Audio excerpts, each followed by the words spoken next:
All right. I think we're live. Good. I have a lot of things to set up though. um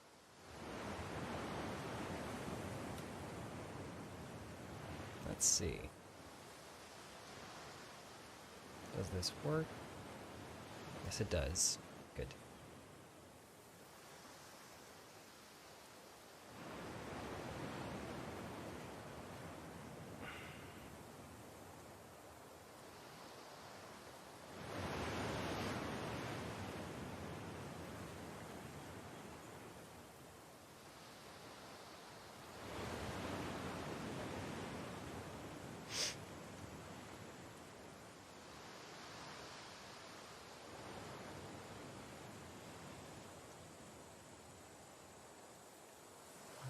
All right.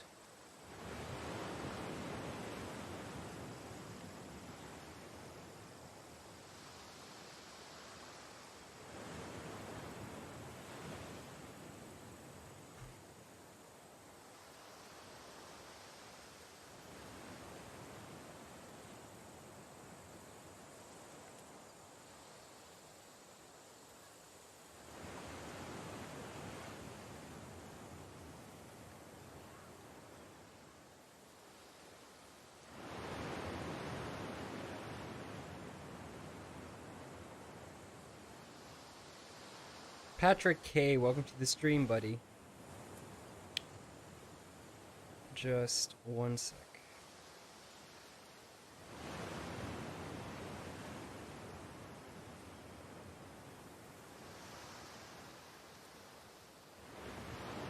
All right. Hi, Patrick. Welcome to the stream. Hello, everyone, and welcome to the stream. My name is Barry Twice, and today we are talking about The Last of Us Part 2. Now, I said that I would be doing this because I just finished playing The Last of Us Part 2, and I wanted to wait for the point where I would have all inside knowledge on the game before going into discussion, theorizing, talking about the good, talking about the bad, talking about the controversies, because I read up on them now. There were a lot of controversies surrounding this game. There were leaks. I haven't read into them fully, but that's what we're going to do. We're just going to discover as much as we can about The Last of Us, at least in terms of what happened around it, because I just finished the game. I know all there is to know about what you can do in the game, at least. I'm pretty sure there are Easter eggs and such, but I played the game as general, as globally as one could play it. So I just want to talk about what I thought about the game. Thanks, Canis. Cheers, buddy. Yeah, this is a spoiler stream, so if you do not want any spoilers, go watch my streams or play the game yourself for sure. I'm here with some beer. I'm going to be browsing the internet. I'll be looking at concept art. I'll be looking at scenes from the game. So it's going to be a laid-back stream where I just want to talk about what I thought about the game. And of course, I want to see what people thought about it as well, because this game has been praised by a lot of critics, but it's been bashed by a lot of users, a lot of regular players. And we're going to go through that as we progress. I've kind of grouped this, I don't want to call it a review, but basically my what should we call it? My overview of the game. I've split it up into talking about the story, talking about the characters, talking about the gameplay, graphics, the cutscenes, because there were some cutscenes that I definitely want to talk about, and the controversies. Yeah, just so I have a little bit of an outline as to what we can talk about. So we're going to start with the story. And The Last of Us Part 2 obviously is a sequel to The Last of Us Part 1. I will, to keep it a little bit interesting, I will be looking at concept art as we're going through this, so what I do find interesting is you unlock the concept art after beating the game. That makes sense to me, because of course you don't want to browse the concept art before going through all these areas. That makes sense. But what I find interesting is apparently you get points in the game or something because you have to pay. You can see it in like the top right corner. You have to pay to unlock concept art. Don't really know what that is all about, but okay, sure. I have a bunch of them anyway. So.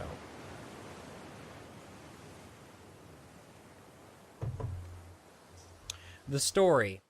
So, The Last of Us Part 2 basically continued where The Last of Us Part 1 left off. In the sense that we are still with Joel, we're still with Ellie, because Joel saved Ellie in The Last of Us Part 1.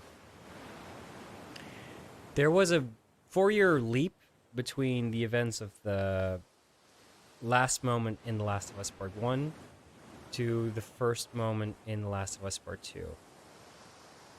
That's what the game said, I believe. Let's look at the concept art for the prologue. Okay, so this is the concept art for either Joel or Tommy. I think this is Joel. It's kind of hard to tell. So Ellie, actually, let me think. Ellie in the game is 19 years old. So before,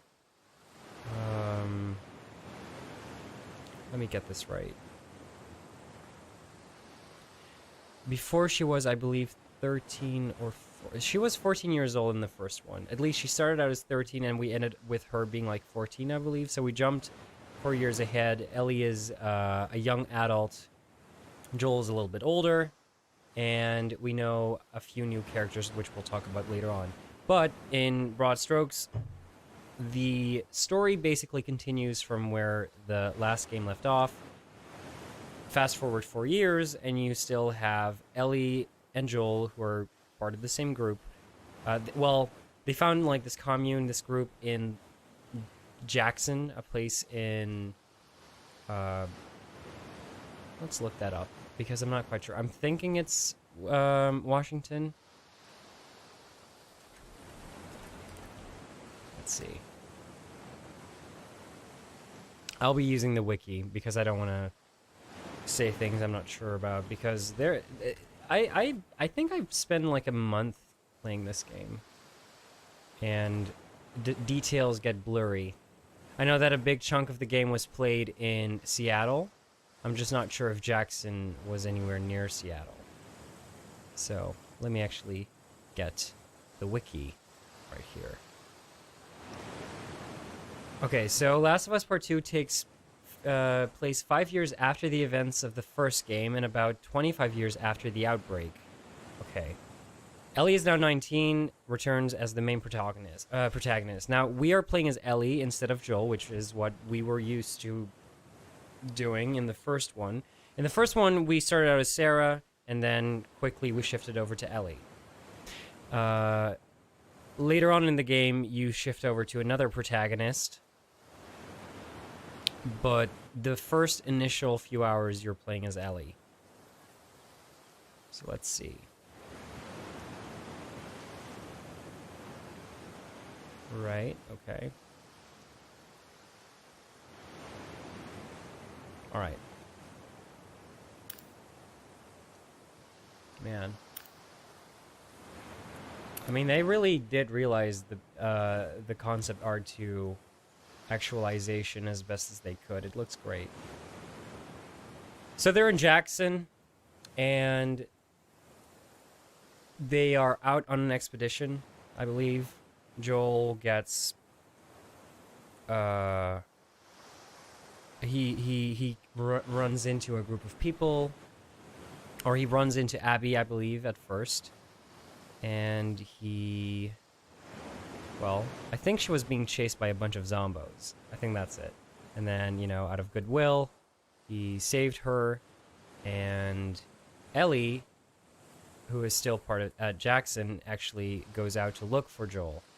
Hey Roy, welcome to the stream, buddy. Hello. We're talking about The Last of Us, and we're having drinks. I believe Ellie is going after Joel, talky talkster man. That's me. And then as Joel brings this girl back to her group, they suddenly turn on him. Ellie runs into that and sees Joel being clubbed to death miserably. Is bad. Is fucked up. And I think that that's the point where the game kind of says, okay, this is where. Have a good stream. I'm back to Fallout the Frontier. Have a good day. Take care, Essel. I think that's the point where the game defines itself as, okay, no more playing around, no more fooling around. Remember The Last of Us Part 1? Remember how gruesome that was? No? Okay, well, let us remind you what franchise you're playing.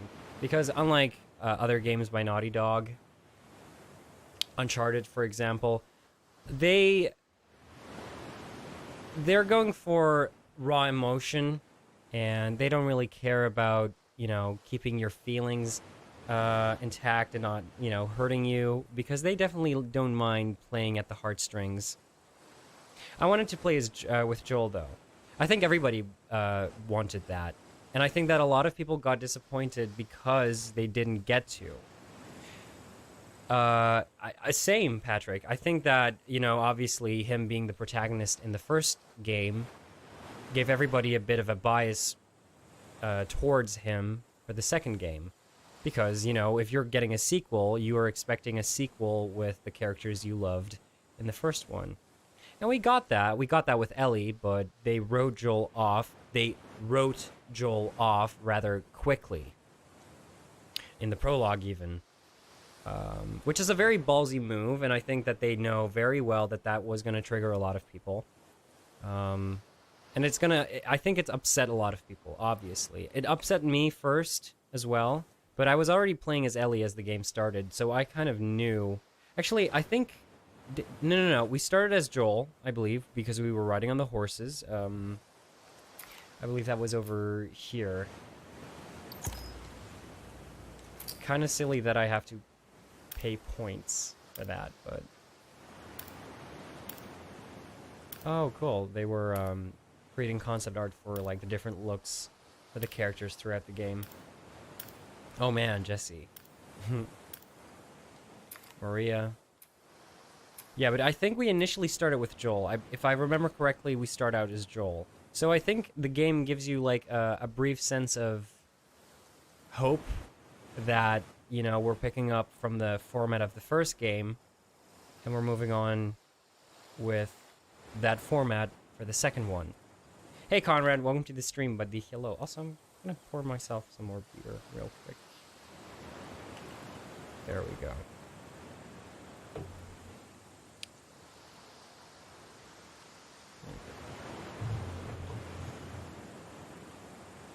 So basically, Joel dies really early in the game, and the whole game kind of pivots around that moment where you, Ellie, had to look at Joel being brutally killed and wanting to take revenge on that group of people, but one person in particular, Abby, the girl who killed Joel.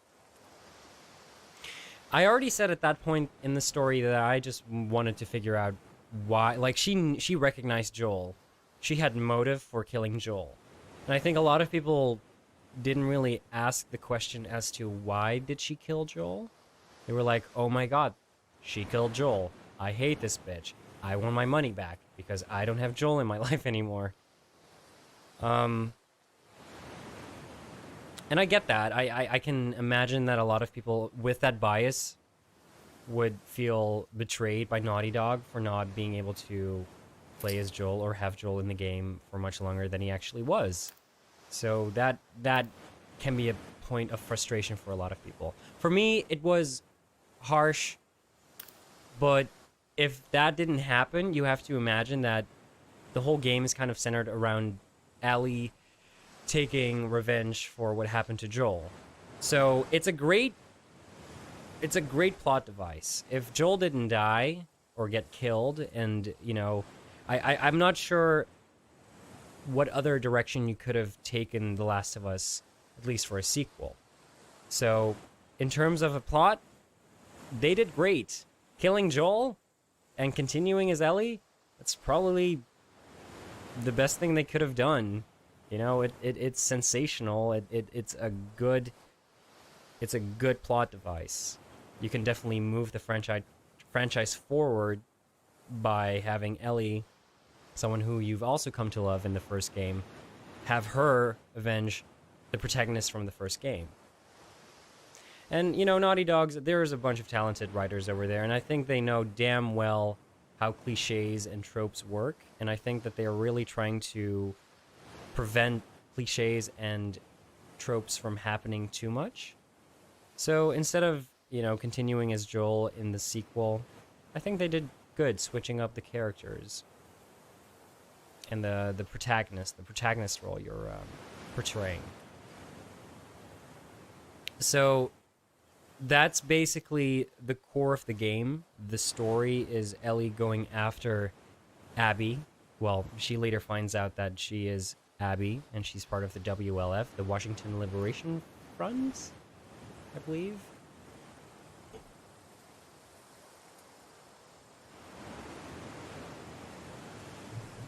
But this is where it gets interesting, because what a lot of people got upset about was that the game is basically split into 2 or 3 parts depending on how you look at it. Because you don't only get to play as Ellie, you also get to play as the killer herself. Let me just do this real quick, because now I kind of want to move on to the characters. I will be going back and forth between what I'm talking about. Like, sometimes I can't talk about a character if I'm not mentioning the story and what their point in the story was. So you get to play as Abby, the girl who killed Joel.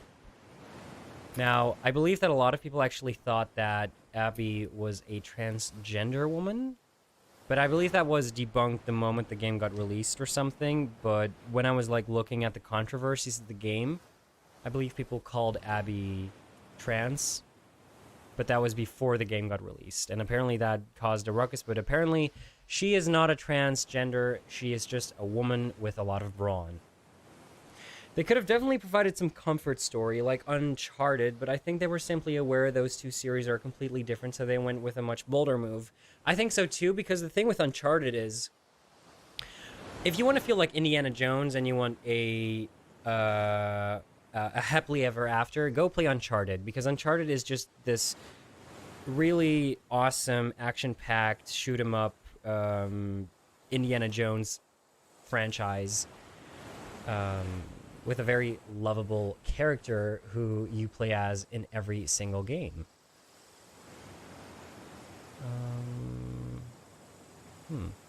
That's weird. Oh, wait. There we go.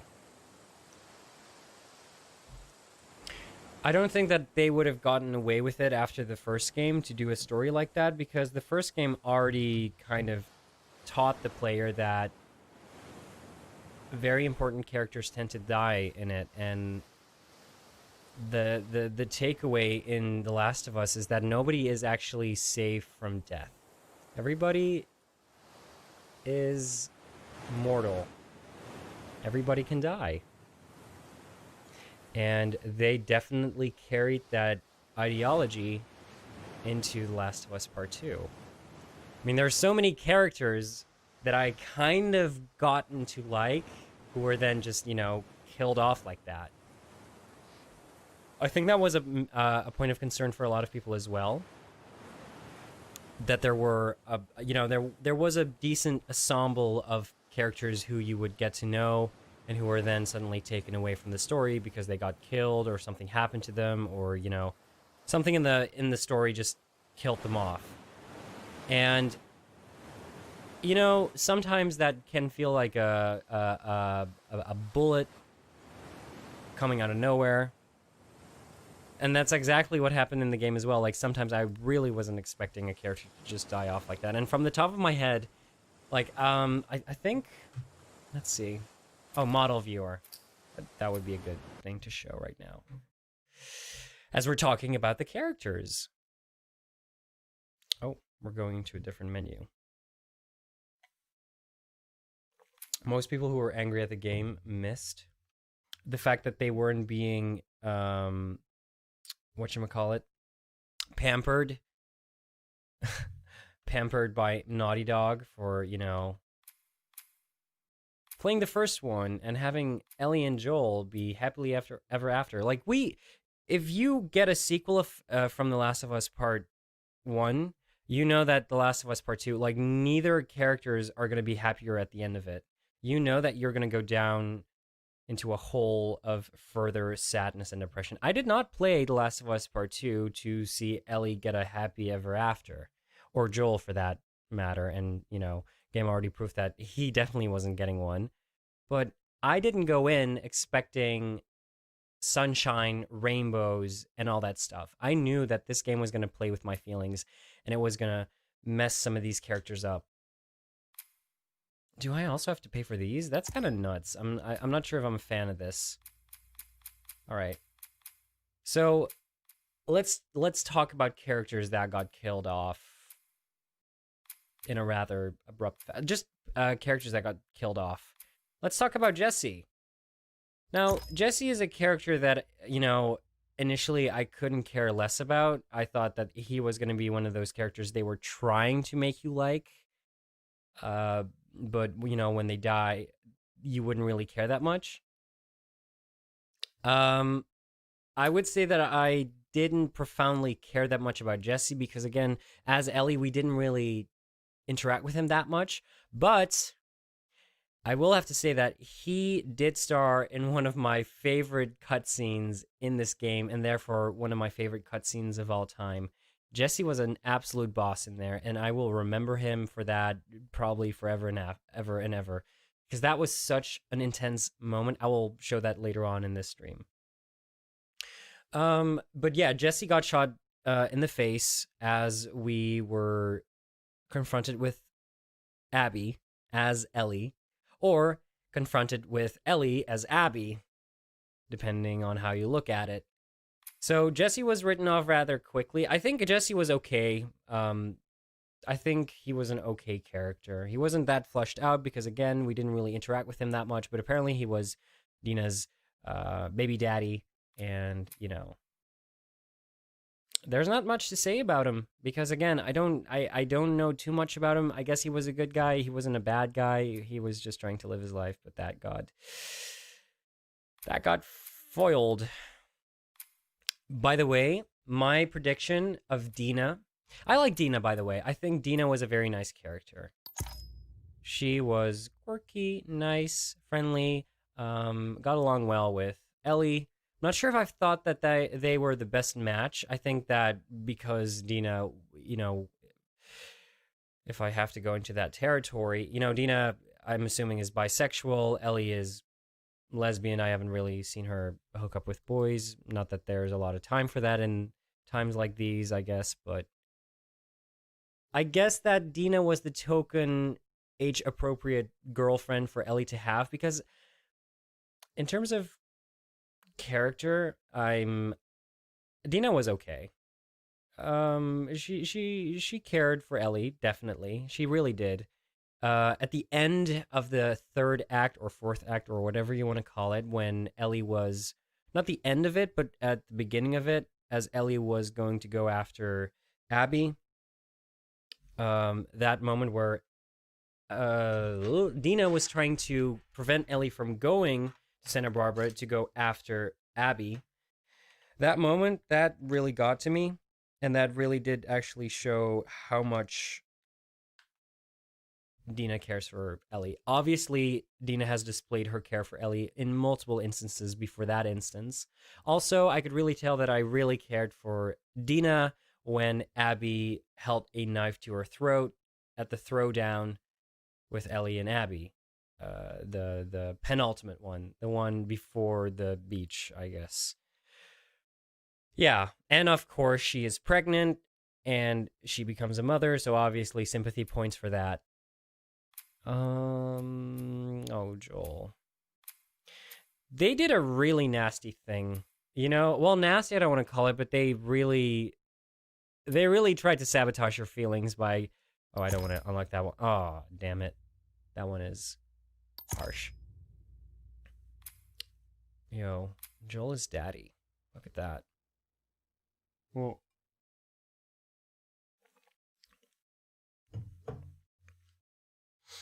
yeah. I don't really have anything to add to Joel that I haven't added to him in the first game. Because again, Joel's character did not get flushed out that much in the game. However, what I wanted to say is Naughty Dog did you dirty by throwing in a lot of flashbacks with Joel, and that's where Troy Baker really started to like shine as his portrayal of Joel again. Because those cutscenes, they were very strong, they were very emotional, they were very personal, and that's where he really thrived as a character. I guess they flushed him out in the cutscenes, obviously, because it didn't take long for him to die in the game, to get killed.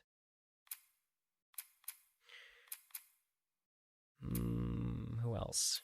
Tommy. I mean, Tommy is Tommy.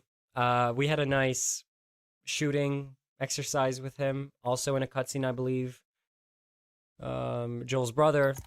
It surprised me. I genuinely didn't think that he lived through that bullet, through that shot to the eye, to the face. I believe he got shot in the face. Obviously, it did leave a part of his face like crippled, and I think he has a bum leg. So I think that was like the consequence of him being shot. But I was not expecting him to live through that. Tommy's okay. Tommy's a cool guy. I guess his vengeance for his brother was even greater than that of Ellie, because Ellie was trying to live her life on the farm for as long as she could. She was dealing with PTSD, as we saw, which is extremely horrifying to live with throughout your life, because yeah, she was holding on to her baby, and then wind was blowing behind her, and it closed the doors, and that it immediately brought her back to what happened in front of her with Joel being clubbed to death. So obviously that is something Ellie had to deal with. I believe Tommy was knocked out. I'm not sure what his position in the room was, because I believe Tommy was there as well. Tommy was there to witness it as well, or he was passed out because they already knocked him out. I'm not sure. But we're still on the topic of characters that got killed off relatively quick. I guess there is Owen and Mel. This is young Owen. And this is big Owen. It depends on which perspective you're playing as, because again, as if you're playing as Ellie, you only see him in the prologue in the beginning of the game. And when you're playing as Abby, obviously, it takes you interact with him much more, therefore you know much more about Owen than if you kill him as Ellie. And that's again very masterful of Naughty Dog to do. They were really playing with perspective. They were really playing with, if you play as this character, if you're seeing what she's going through, reconsider what you thought before, you know, because again, all the characters you play and all the characters you kill, they have stories, they have families, they are someone's kid, they are someone's parent, they are a person. I believe that's why they also added names to the NPCs, which they didn't do before. I believe that was a new thing they added in The Last of Us Part 2. I believe a lot of people didn't like that because they felt like monsters killing NPCs, but that's kind of the point. The Last of Us Part 2 is all about, you know, it's all about like not even knowing on what side you're on anymore.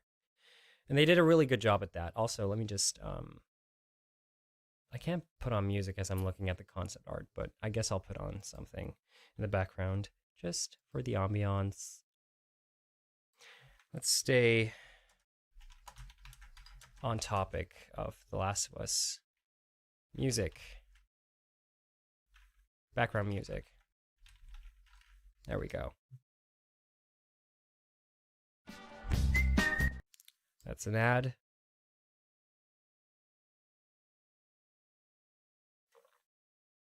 And another ad. Great.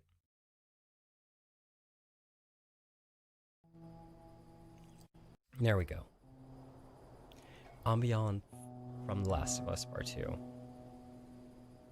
I don't have sound or music added as a topic of discussion here, but they knocked it out of the park with the music as well.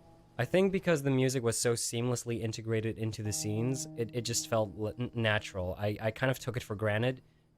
I sometimes even forgot about the music as I was so focused on the story that I didn't even realize like what was going on in the background. But the sound design in the game is wonderful. What I really love as well is the sound design they allocated to the clickers, to the... I'm pretty sure that the enemies are also part of this, right? Yeah, there you go. The monsters, the sounds they gave to the monsters, they sound exactly as what you would expect them to look like. Like, you can close your eyes and you can kind of imagine what the character would look like, and then you open your eyes and you see this thing, and it's worse than what you were expecting, but it fits. It fits very well. Also, mad props to the voice actors, of course, and the mocap actors, the ones who had their faces modeled, of course, because I believe the models, the people who were giving their faces to the characters, did not voice the characters. I actually saw that the girl who gave her face for Dina is a YouTuber. She has her own YouTube channel, but she does not portray Dina when it comes to the mocap and the voice. That's someone else. Why they do that, I'm not entirely sure, but... well, I guess they just want to go for a specific look for some of these characters. But yeah, look at that. Isn't that terrifying? Look at that. The attention of detail, too. Like, look at that.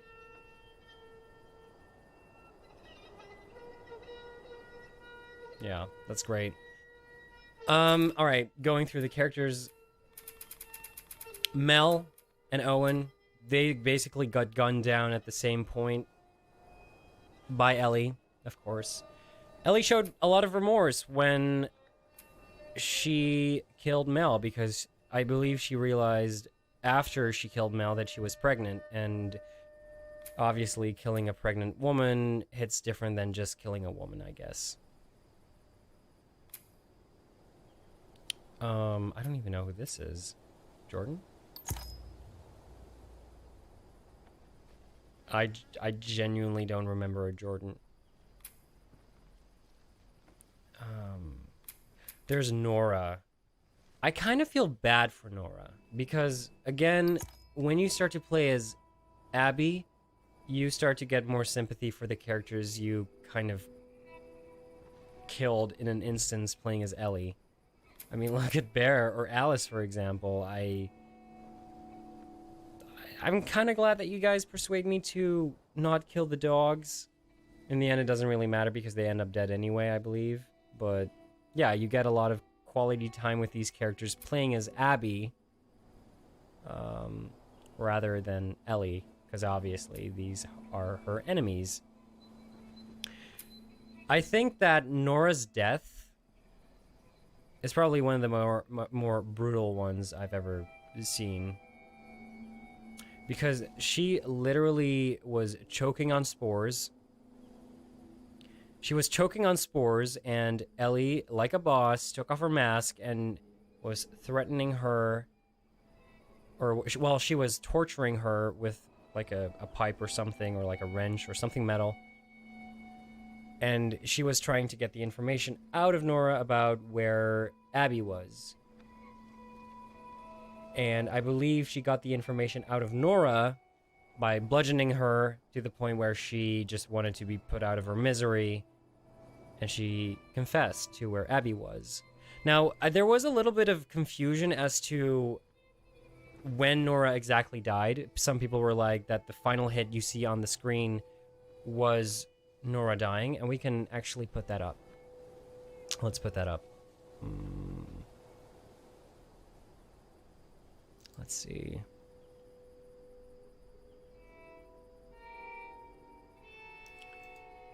There we go.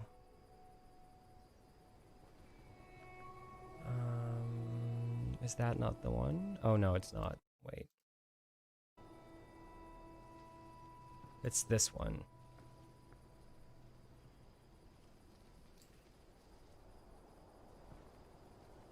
Let me just,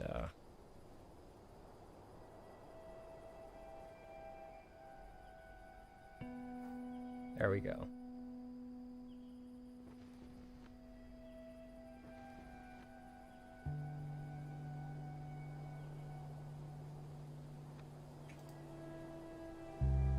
No, wait.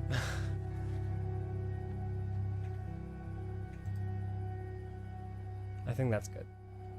Jordan is the guy who interrogated you in that school before Dina fell down through the window in the ceiling.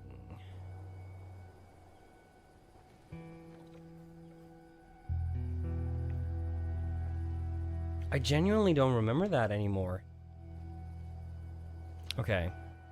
I got this long play queued up so we can actually go to the point of the game where I'm currently like discussing for reference and for exemplifying what exactly I mean. I'm currently looking for the scene where Ellie is going after Nora. Was the cutscene right after the horse dies? Is that in the beginning of the game, or... I have to skim through these. God, this game is big. I believe Nora was day 2. So that it has to be somewhere around here. She was trying to get into the hospital. I believe it is around here.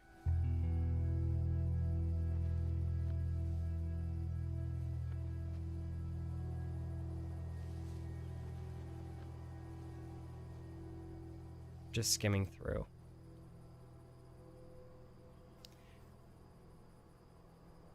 It was, yeah. I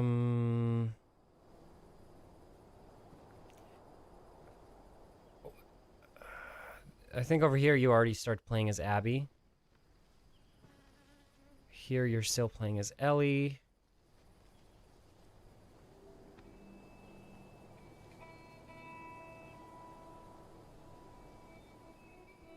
Was it over here? The red bit? No. Where exactly did she, Pretty close to the beginning, right after you open the gate, after finding the two dead guys killed by Tommy. I'll take your word for it. Actually, it might be at the end of day 1. No, definitely end of day 2. Because then she goes back to the theater and she has like a little breakdown towards Dina about how she had Nora had her talk to her. Yeah. This might be it. It happened. Yeah, here it is. Let's look at this for a sec. Take her out!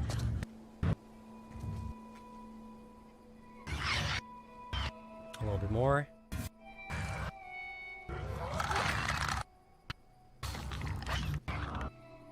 Almost. Here we go. Let's look at this for a sec.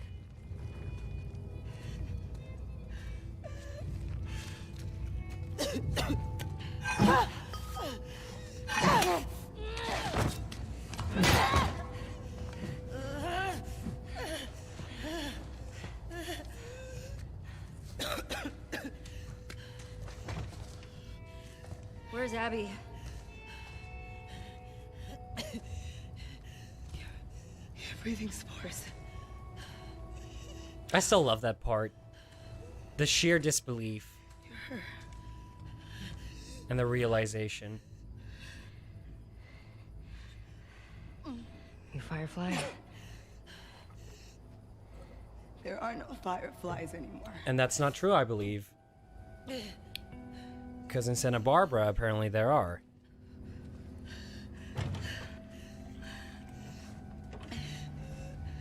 Where's Abby? I'm fucking dead anyway. Why would I tell you anything? Because I can make it quick. Or I can make it so much worse.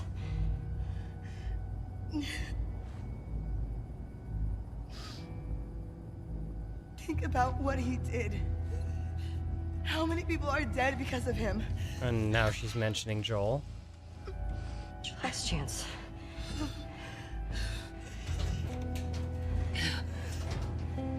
I'm not giving up, my friend.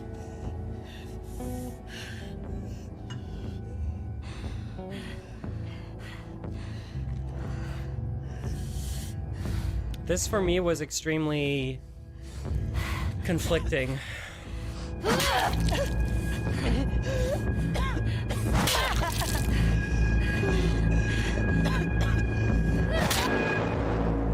So at that point, some people thought that she died because they were like, nobody can live through that many hits. Like Ellie was putting a lot of power into those punches, but she lived because listen to what she says later on when she goes back to Dina.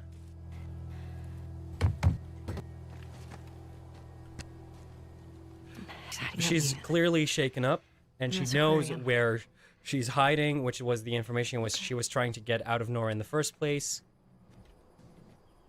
And just look at her. Look at how shaken up she is.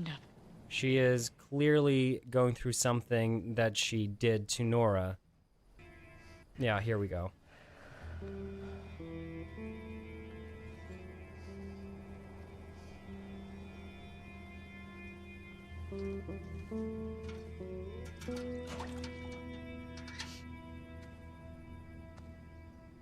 Arms up.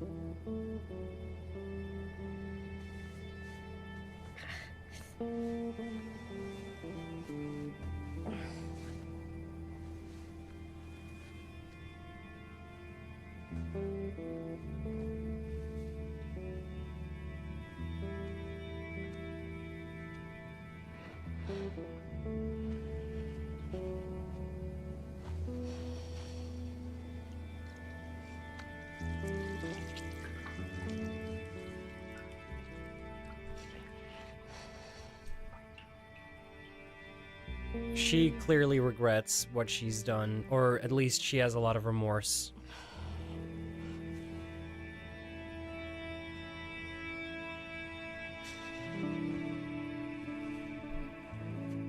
Poor girl.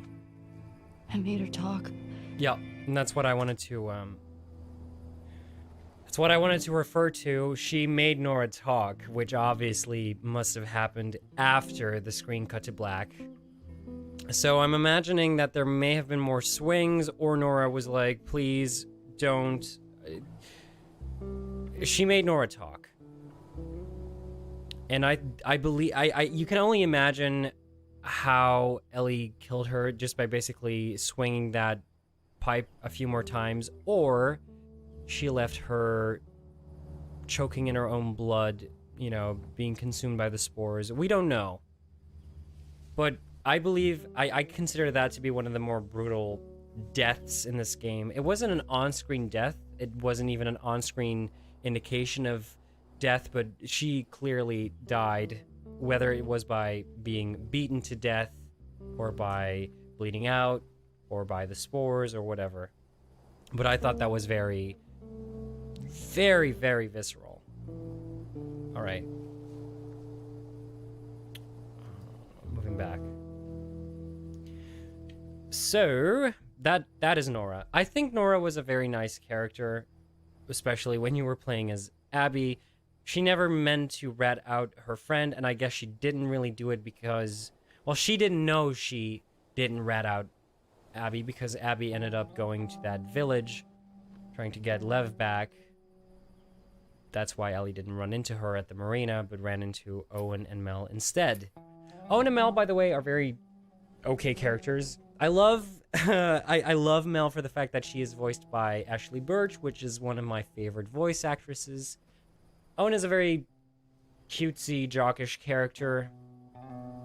I do not like one scene where he starred with Abby. There's one scene that I don't really agree with the flow of how that scene went. It didn't feel very natural to me. It felt very cliche-ish to me, which is something that I felt like Naughty Dog was avoiding pretty good so far, or all the way through. But that scene did not sit well with me. It's a scene that happens when you are playing as Abby. I believe it's at the end of the second day. It's when you go back to the marina and you find Owen in the boat. It's, I guess, yeah, it's a sex scene. Yeah, I think it's this. Yeah, okay, right before that. Okay, this scene didn't really sit well with me because of how clunkily it felt. The flow of it didn't feel nice. Like, they were angry at each other, and you can't tell me that if you're really upset at someone, you're gonna have sex with someone. Like, anger does not equal sexual tension at all times. At least that's not how it works for me, and I don't think that's how it works for most people. Just have a look. I go the opposite fucking direction. I should, however, pull up the screen. What? There we go. Nothing. Sorry I grew up. You should try it. Oh yeah, how do I do that? Should I go find the people that killed my family? Cut into them? I will say that this was a very good scene tension-wise. Torture them until they're crying, Mel. This is all fine as well. Like, this is all going... Well, I was extremely invested, and then this happens. Wait for it. They're, like, looking into each other's eyes, and they're like, Abby... I didn't feel it. I was genuinely enveloped in anger, and then they suddenly start doing this, and I don't know. Maybe my emotions are misplaced. Maybe I can't relate to the situation at all, but I was not expecting a sex scene right here, right there, between these. I mean, there was tension between Owen and Ellie, or Abby, obviously. There's always been that. And I guess Mel has all the right to be suspicious of Abby, because obviously that happened. She knows what happened, I believe. But that scene, I don't know. It felt very that felt like a trope, like getting really angry and up in each other's business, and then suddenly being like looking into each other's eyes and going quiet, and then, you know, sex. Then again, you know, this is a zombie apocalypse. I don't really know what everybody is feeling or what everybody's emotions are like in that situation, so I can't really tell, but that did not, that felt disjointed to me. Can happen if that's like one instance of a game that I spent like 20 or 30 hours on. Hey, whatever. Okay. Let's see. Other characters. Owen, other than that, I like Owen. He seems like a good guy. Except for the adultery. But, hey. Mel was an okay character. She was proving to be helpful even though she was pregnant on that mission. Again, I love the voice actress behind her, but as a character, I'm very neutral towards her. She didn't really jump out at me. She was there. She was just there. Mel was there. Kind of weird how they put a pregnant woman in position on a duty, like going out on active duty. That didn't really seem right. I think someone in the chat pointed that out, that was kind of weird, and I agree. Like, a pregnant woman, you don't put those on the field. But okay, hey. It's a video game, remember? I do believe, I want to add to that as closer to reality video games are becoming, you can't always use the it's a video game argument as much as you would in the past, because again, we're pushing towards realism, and that's something that the game is really trying to do with, you know, the story, the characters, the gameplay. Well, there are a lot of things that they're trying to emulate from real life. Obviously, they're pushing for realism, and you know, some things will stand out between all the realistic things you're seeing in the game. You know, things will feel video gamey in between. You know what I mean? You start to notice, like, oh yeah, right, I'm still playing a video game because this is and this is happening to this and this character. So who else do we have? Mike, I'm guessing he's one of the guys who was there when Joel got clubbed to death. Isaac, I never really liked Isaac. He always kind of presented himself to be this leader who was in charge and who spoke menacingly. Obviously, he was trying to, you know, keep the WLF in check, but he was just a dude who was about to interrogate, murder, or torture a naked guy, and then we saw him again when Abby was trying to, you know, escort Yara and Lev to safety. He got shot by Yara when he was trying to shoot Lev and Abby. I do have a theory that he wasn't going to go for the fatal shot. I believe he was going to go for Abby's leg rather than her head or whatever he was pointing his gun at. Oof, Jesse. Wait.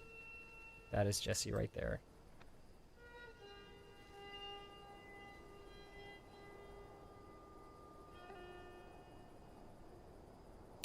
After this scene, I'll be talking about Yara, by the way. Seems like a good segue. Very powerful scene, by the way. That one was also pretty brutal. Fortunately, I kind of spoiled this one for myself because I was like looking something up about Lev, and then I saw that Yara's status was deceased. So let's see, where was it? Is Yara still here?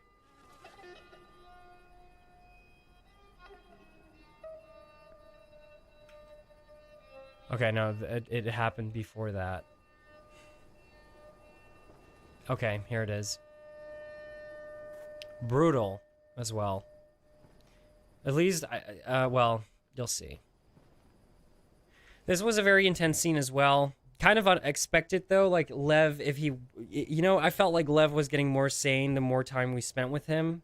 You know, away from the Seraphites. But then he decided to go back to his mother, who, you know, Yara already knew was gonna beat him up or kill him. So Lev running off just seemed like something to also push the plot forward. I don't know. Or kind of like subvert the plot, because that kind of created this instance where Ellie didn't run to Abby at the marina. Because she was here. But yeah, this happened. They're running with Isaac and the other WLF soldiers. Let's see. Here we go. Wait. Did I skip it?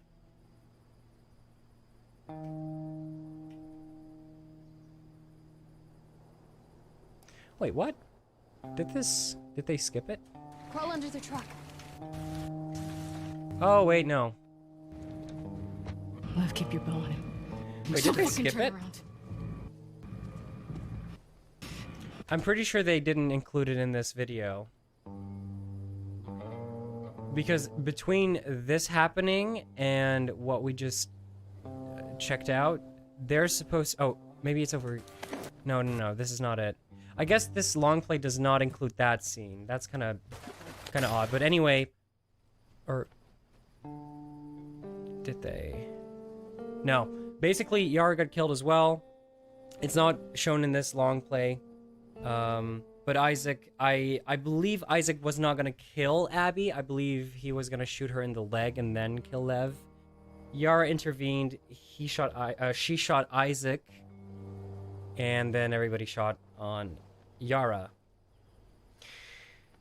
Yara's kill was extremely conflicting because we spent like a good chunk of the game trying to find supplies for her. Like us going up against the Rat King, that fucking monstrosity. That was all because we were trying to find supplies for Yara. And then the game, a few hours later, kills her. And of course that can happen. Like, I'm just saying we put a lot of effort into finding supplies for Yara, only to have her live a short life of having one arm and then getting killed. It happens. I don't have any qualms with that, but yeah, the Yara's death was also pretty brutal. Like, everybody started shooting at her body, and oof. We thought she was dead too, but she came through. She killed Isaac. Good riddance. I didn't really like Isaac. I still think Isaac should have executed Abby. He might have. I'm just speculating that he may have wanted to shoot her in the leg so she could kill Lev and then, you know, take care of Abby, but I don't know. We can check that scene because it's not included here. Okay. Any other characters? Any others I want to, like, bring up specifically?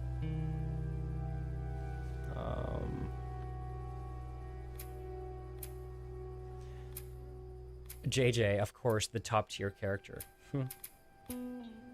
So we had Owen, we had Mel, Lev was a guy. Lev was a boy, with an interesting story. I guess a lot of people also didn't like Lev's story as much because that was the actual trans inclusion. It didn't bother me as much. Well, it didn't even bother me. Like, I personally don't really care about inclusion in video games. I think that if you're talking about inclusive games, Last of Us Part 2 is definitely a part of them, but I do think that The Last of Us isn't obnoxious about it. They're not like, here, have some gay. No, they're not. It's very subtle. It's very subtle. It doesn't feel very obtrusive, and it's very subtle, and I think that a lot of people may have, you know, dismissed or not even noticed that Lev is a girl who wants to be a boy, because that's what was going on. Lev, originally called Lizzie or Lily. She cut her hair because, you know, she wanted to have short hair, and apparently she wanted to be called Lev, and just her or him and his male pronouns, and, you know, that's fine. But, you know, apparently the Seraphites or the Scars or whatever you want to call them, that did not sit well with their values, their morals, their traditions, and I'm guessing that that's a bit of a wink to religion. Pretty sure that the Seraphites were religious symbolism. Like, we know for a fact that that's what was going on. The Seraphites were basically very extremist religious people.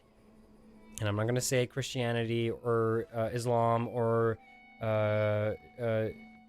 any religion in particular, but it was clear that they were, you know, kind of symbolizing religion there. Any religion, really. Any extreme religion. Lev was a great character. One of the best scenes in the game, one of the best parts of the game, one of the most terrifying parts of the game was also the Sky Bridge, where they had to cross the bridges that were really high up to avoid running into Seraphites, I believe, or WLF soldiers, or basically as a shortcut, they had to take the Sky Bridges. Awesome scene, awesome section, because that was the part where you were, you know, kind of trying to plow through your fears, plowing through Abby's fears because she is scared of heights. And I mean, at that height, the bridges they were climbing, you have every right to be, because that was really high up. I was getting vertigo from that. That was intense. Can I find it?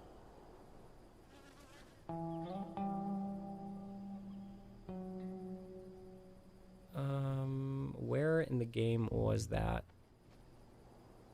Was it before the cutscene with Owen and the Christmas lights? I think it was. Let's see.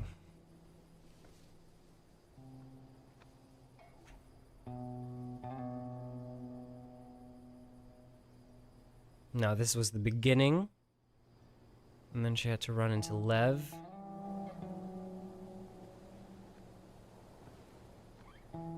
Skybridge. Skybridge, Skybridge. Here it is, Skybridge. I hate. I believe.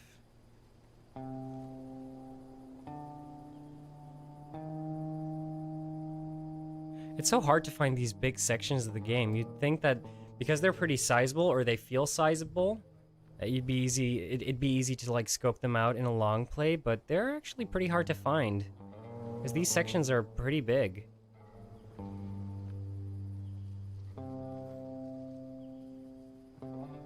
You know what I can do? Oh. Instead of looking for them in one video, I'll be looking on YouTube for a specific video. So, Skybridge, Last of Us 2. There we go. Dit is een... Shush. Love ads. Absolutely love them. Here we go. This, to me, was one of the best moments in the game as well. That's a profit thing. Just because of how relatable Abby's fear of heights was. Advertising on a stream, sellout, I know. Especially for soldiers. That's convenient. See, now I know why my gameplay took quite a long time, because I did do the reading of all of those notes and those trading cards. These people are like click, click, click, quick, quick, quick. I have a rational fear of height in the sense that, you know, I'm not typically terrified of heights, but if you have me do this, You can see the hospital now. I would shit my pants. Oh, fuck. I can't do this, Lev. This is terrifying. I Oh can't my do god. this. Yes, you can. I can't. You're going to. Come on. True strength. This is where I really found Abby. I guess this person didn't like Abby that much. Oh my goodness. I heard a lot of people did that on purpose because they didn't like Abby. But I really like this scene because Lev presented himself to be a very strong character here. Obviously, he's done this many times before. He isn't bothered by the height. He isn't bothered by how high up they are. He doesn't care, but, you know, Abby, complete opposite, terrified. And I mean, most people would be. I mean, look at that. That's fucking insane. But he provided a very comforting role here, which I really appreciated. I really like Lev's position here. And the only qualm that I really have with Lev is that he took off to go to his mother, which of course they did probably to move the story forward so that Ellie didn't initially run into Abby at the marina. I don't like it. I don't really like that much. You know, I thought Lev would be a bit more reasonable, especially after all of the stuff that he and Abby went through. I don't know. Obviously, it's their mother, but even Yara had more perspective on that than Lev did. Again, Lev was younger. It's complicated, I'm sure. Okay. Any other characters? Let's see.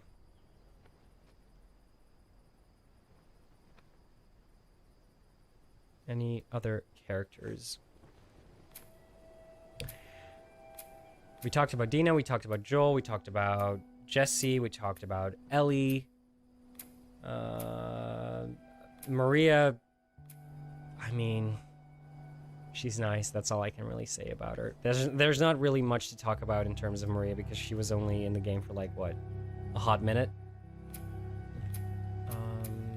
Manny I liked. He was one of those characters they also gunned down rather spontaneously. I don't want to say out of nowhere, but I don't remember. Was it Tommy that killed Manny? I believe it was. But I like Manny. Gay character, again, they weren't extremely vocal about that. You figured out that he was gay through his note, his very homoerotic note. But other than that, he didn't rely on his sexuality to be like a very character-defining trait. He was just a nice character. I liked him.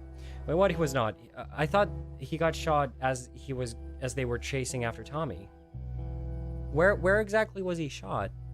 Wait, Last of Us 2, Manny, death.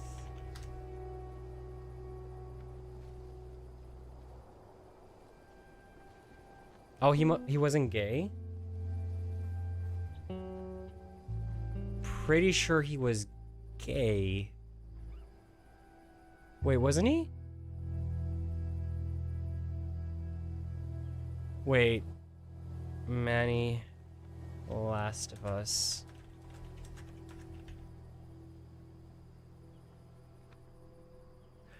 Oh.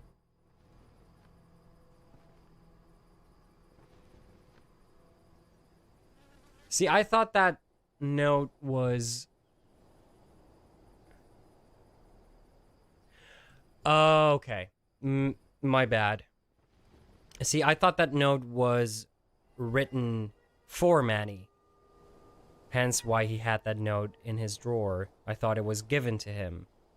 And because it said something along the lines of, you have made me... Like, you make all other men pale in comparison to you. I thought that was Manny who received that note, so that made me think that he was, you know, that was a note from his male lover. But okay, fine. Again, Manny was still a very nice character, very nice companion, and yeah, Tommy shot him, so that happened.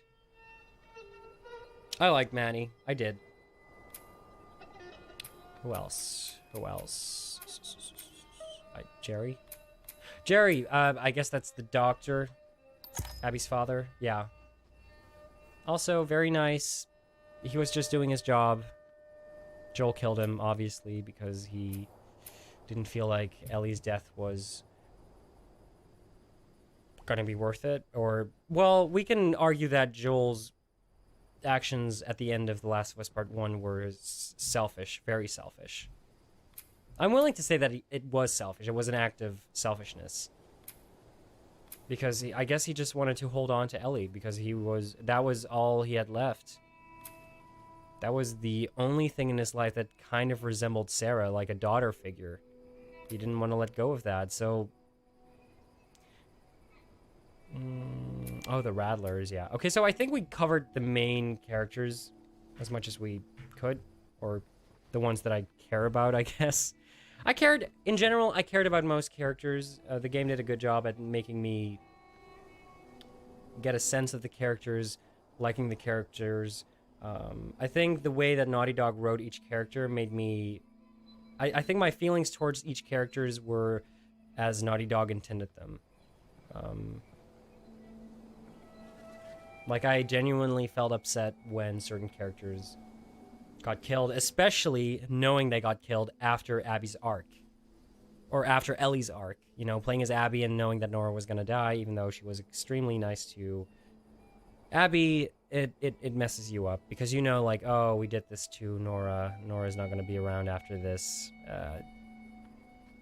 Alright. So I think that's it for the characters. Let's talk about gameplay. Let's talk about actual gameplay. There we go. Wait, no. Move that all the way to gameplay.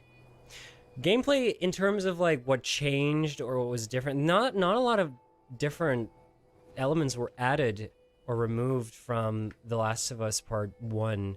I think that if you played The Last of Us Part 1, you could easily continue to The Last of Us Part 2 in terms of muscle memory, playability, accessibility. I obviously am not hearing impaired or visually impaired, But the game did a great job at creating a very accessible game from what I've seen and from what I've read, because they got a lot of awards for accessibility. Let's take a quick look at what they all have. Motion sensor assistance. Look at that. I guess that all counts as accessibility. Actually, no, they have their own tab for accessibility.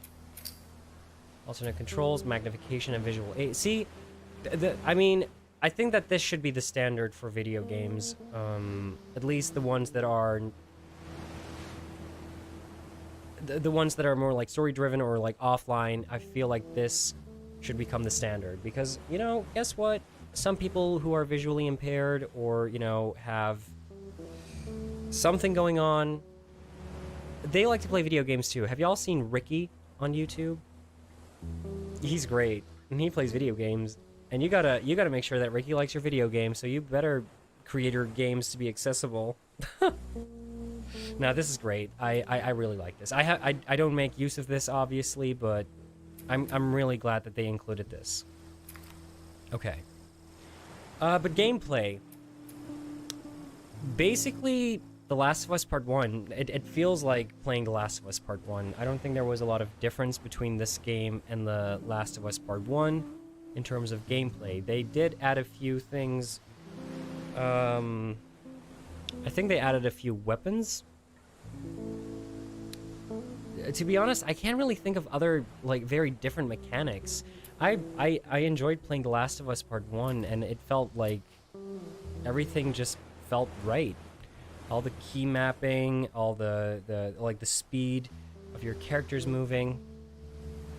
I really enjoyed that.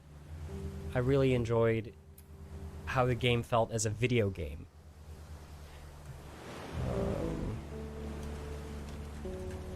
Let's see. I want to read up on the gameplay elements of it. Things to talk about, basically.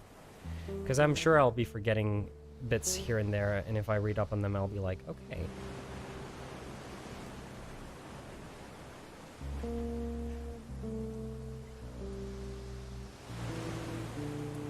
I will have to say, though, that at sometimes the game felt a little bit stale in terms of gameplay. Sometimes it felt like I was just doing fetch quest and combat got in the way and that was really it. I'm not sure how I felt about the guitar tidbit. Like they were trying something cute, but it only popped up like 2 or 3 times or 4 times in the game. I don't know. I think that it would have worked equally as well if they just did a cutscene of Ellie playing the guitar instead of us trying to warm up the strings or something, because I don't really know what the functional purpose of it was. I'm not sure. So they did add new guns, new weapons, and a few new enemies, but the core of the gameplay is equal to that of The Last of Us Part 1.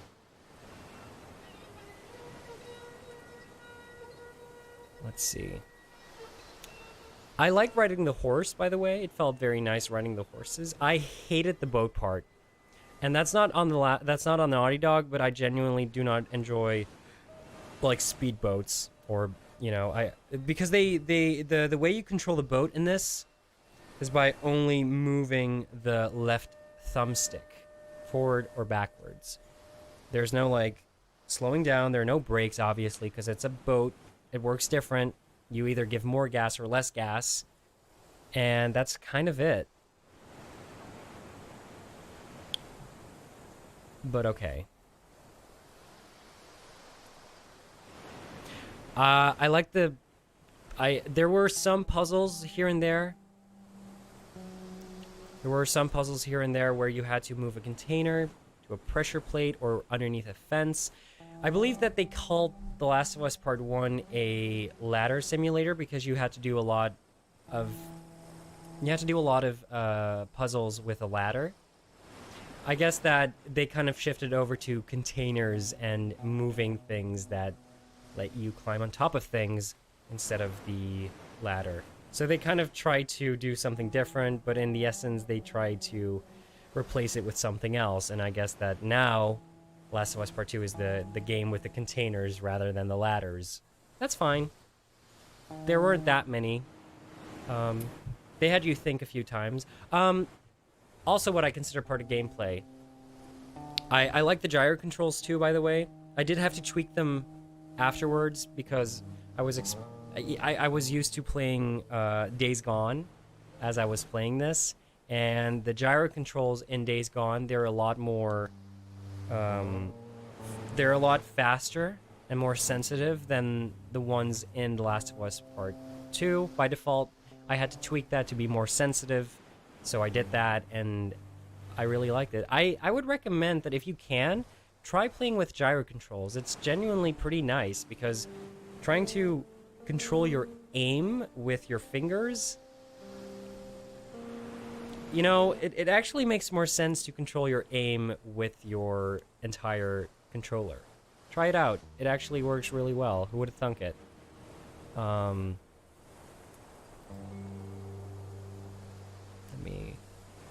we go. Okay. I like the puzzles. I like the code combinations. I like the safes, the ones you had to unlock. All the passwords were able to be found by clues around the area. Sometimes it was on a note. Sometimes you had to do a little bit of math. Remember the one in the gym? I believe it was it with Abby?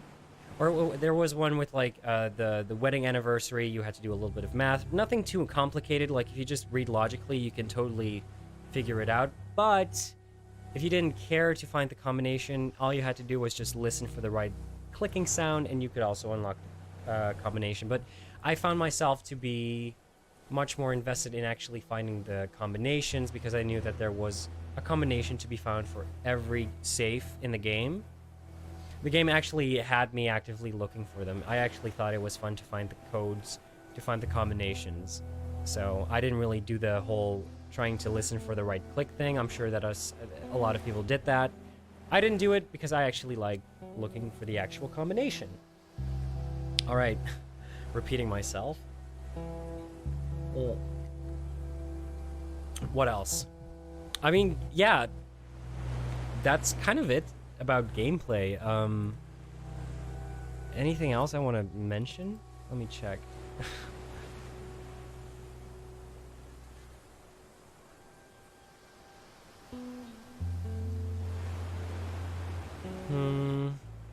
No, I gameplay was fine, really. I didn't really have a bit where I was like, God, this doesn't work right, or this doesn't feel right. It feels right. I guess that you could add to that there wasn't a lot of innovation in terms of The Last of Us Part 1, but I mean, if it isn't broken, don't fix it. That's kind of my takeaway from the gameplay here. It just feels nice. So, I guess that's going to be gameplay. Let's move on to the graphics, which, oh my god. Oh.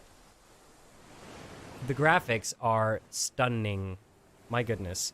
The Last of Us Part 1 already looked absolutely stunning, but The Last of Us Part 2 just added on top of what they were already capable of, and it is absolutely amazing what they were capable of with this game.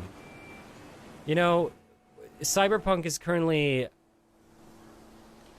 a hot debate for a lot of gamers, for a lot of people in general, about how their game does not run that great on the former gen consoles. Naughty Dog proved that that does not have to be the case. I think that this... I'm not sure about all the games on the PlayStation 4, but this game... It really... It maximized the capacity of the PS4. It is such a beautiful game. Let's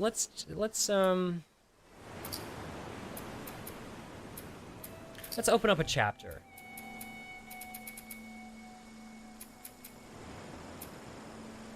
Let's just look for a sec.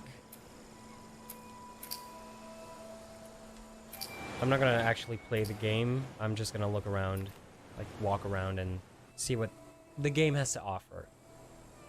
because we are talking about the graphics after all.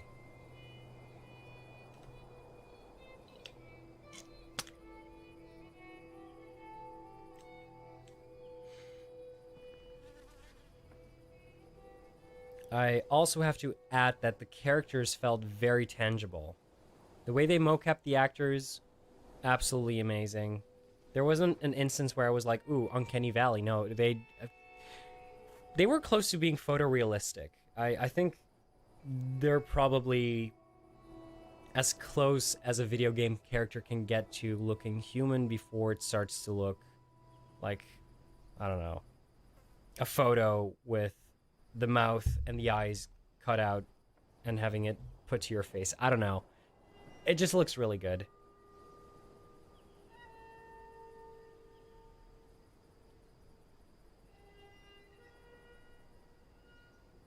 Can I skip? Owen! Oh, this Owen! scene. Right. I'm not sure if that's the scene I want to enter. Skip cinematic. Yes. Hey, Owen! Skip.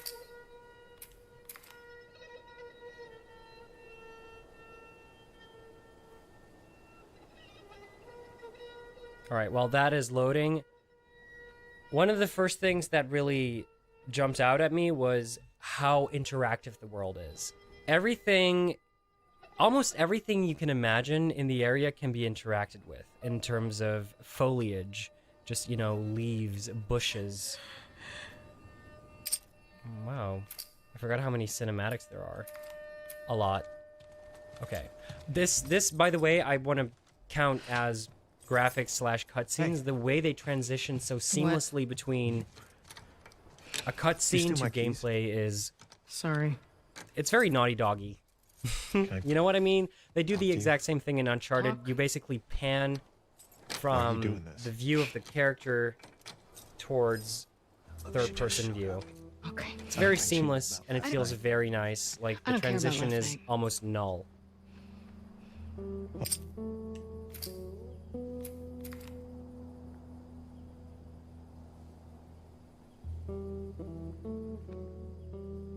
But yeah, everything can be interacted with, I've noticed. Like, you can move past a bunch of branches, and you don't clip through them, you actually push them. Obviously, there are instances where you do clip through things like tall grass or flowers, plants, obviously, but you can actually, I believe, stomp on them. You can actually, like, flatten them. All these attentions to detail, they're masterful. They're great. They're absolutely gorgeous.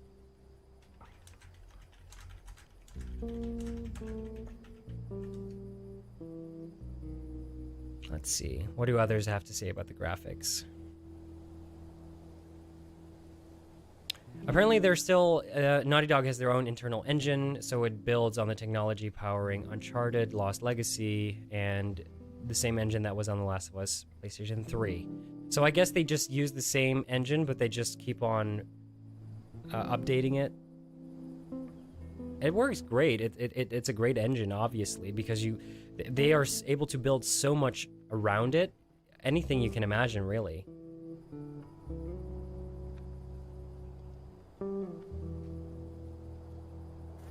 Let me just put on the fan. It's getting a little warm in my room.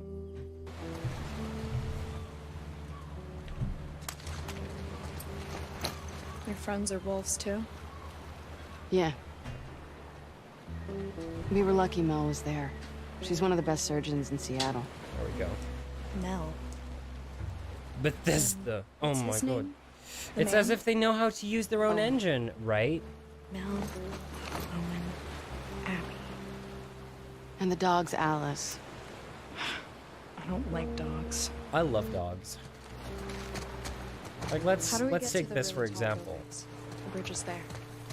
Path ahead kicks out toward downtown. I'm pretty sure that a lot of other games do this Really too, but the way tall that the plans kind of move out of the way as You gonna be able to get Abby us the walks rest of the way? between them.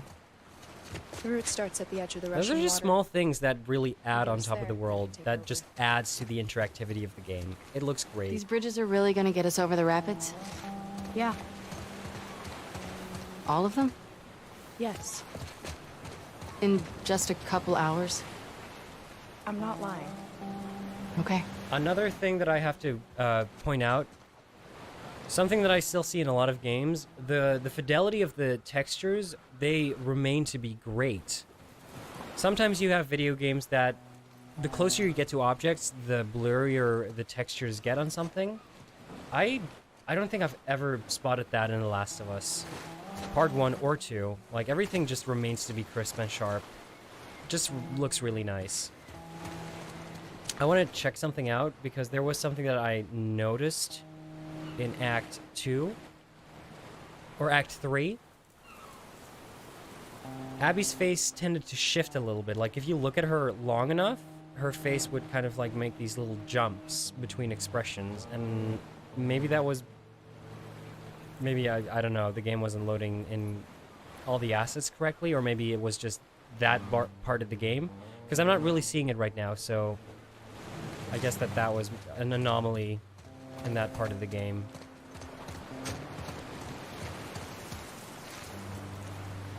It looks great. The game is stunning. They also know how to work with colors, with scenes, with atmosphere. They're just masterful. They're just great.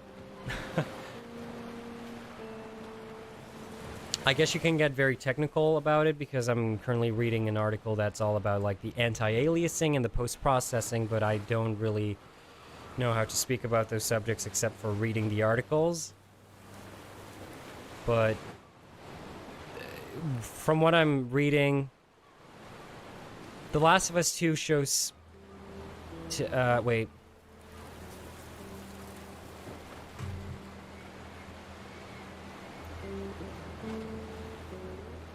Okay, this is a weird article. I feel like it's translated literally from another language because that doesn't seem right. Anyway, yeah, the game, man, it was a gem to play. It looked absolutely stunning. Let's move from graphics to cutscenes. I feel like those tie in. They kind of showcase the prowess of the game's graphics. They are very bold and ambitious with their cutscenes. They're full of action. They're full of... They're full of a lot of things. Like, they do not care. They don't mind skimping. They don't skimp out on cutscenes, is what I'm trying to say. And I'm going to show you a cutscene. I'm going to show you a few cutscenes that really exemplify that.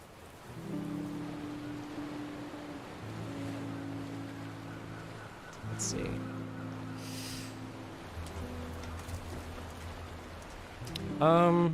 Jesse R. Yeah, this is my favorite cutscene in the entire game.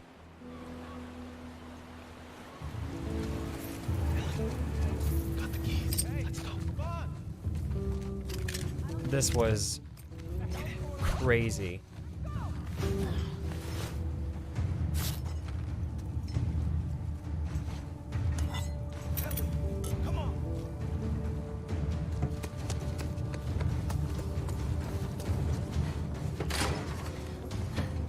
Okay.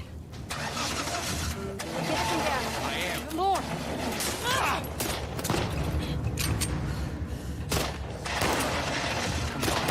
It was already tense. Right here, it was already extremely tense. And it's just gonna increase. It's just gonna build up. Jesse! I almost wanted to press triangle or square myself. Watch out!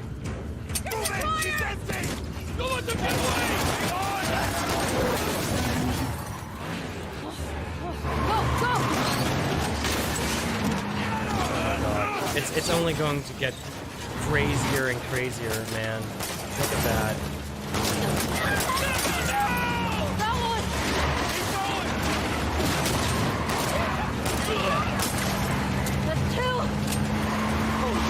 One thing I have to add, they are intentionally keeping the camera, like they're intentionally reducing some motion from the car, because if you look at Jesse's hands on the wheel, he's kind of shaking it a lot. Like, you would not get a steady you would not get that much of a steady perspective as Ellie does, or you as the player has, if someone in the car is moving the car like that. If you do this, the camera would do that too.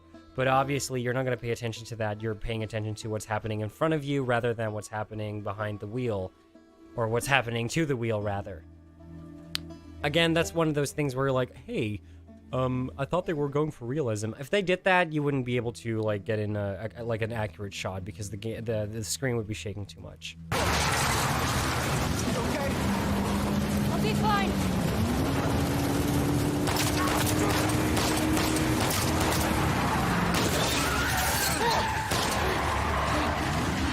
Look out! Holy shit, dude. It's only gonna get crazier. It's gonna get crazier and crazier. Like, you'd think that this is the point, a point in the game where you'd be like, let's get out of the car. But no. Actually, is this the one? Yeah, it's gonna get crazier. They're kind of forced to stay in the car because of this shit happening.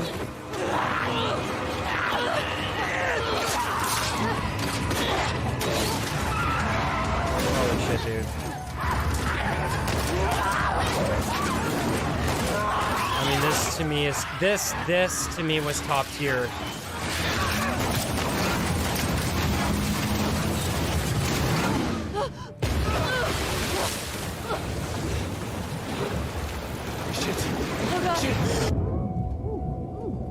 I was in that car for, like, when that happened, I was in that car. It felt like I was in that car with them. It was so intense, man. I really loved that cutscene. Alright. I'm gonna go back to the long play because the best way to, like, pick out good cutscenes is by just looking at which ones there are.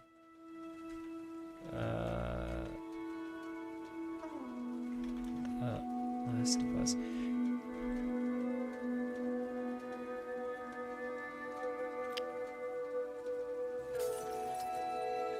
Let's see.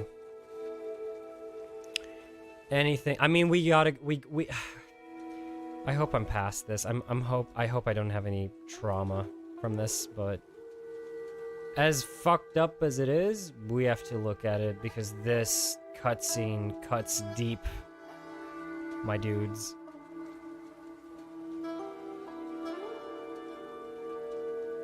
God damn.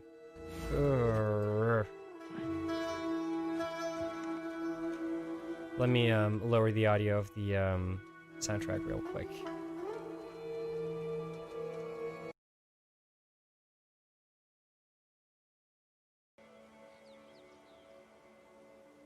So it's this one, I believe. It's a valid point.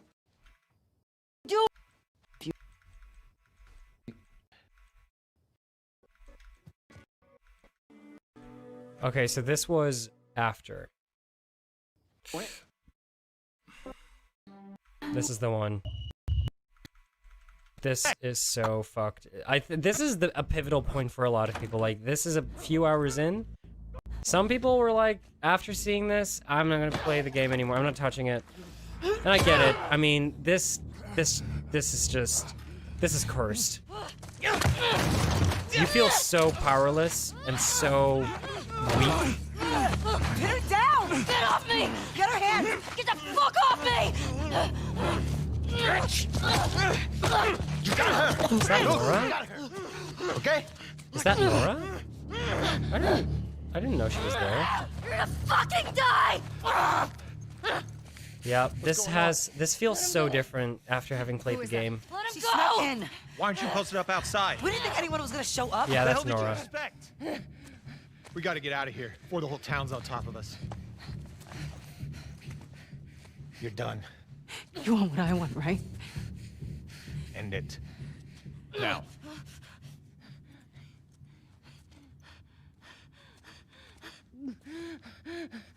Joel, get up. Joel, fucking get up. Yo, Please man. stop. Please don't shoot. Joel, please get up. No!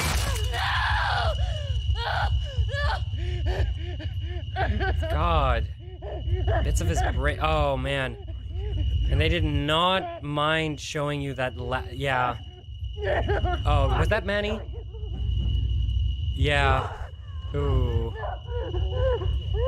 I mean, I still like Manny, but...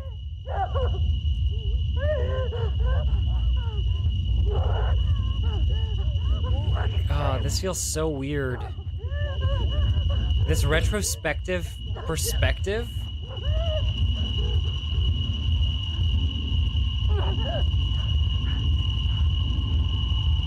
People did not like that.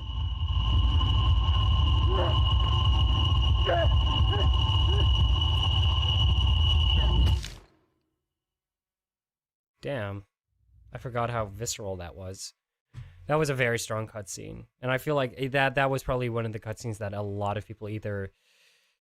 That was probably the cutscene that made a lot of people either ask for a refund or decide to not continue playing the game anymore. What else do we have? Anything else?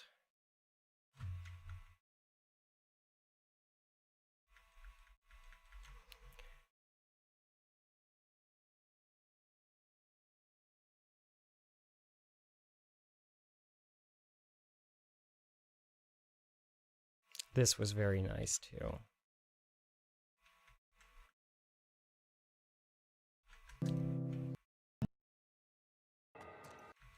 How is it?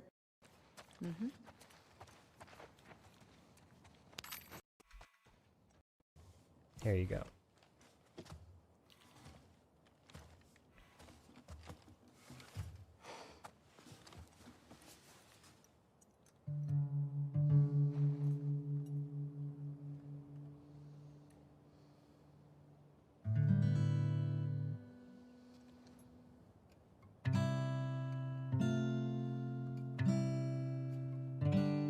Again, this did not feel necessary for me, but hey, if you can get that touchpad action in the game, go for it.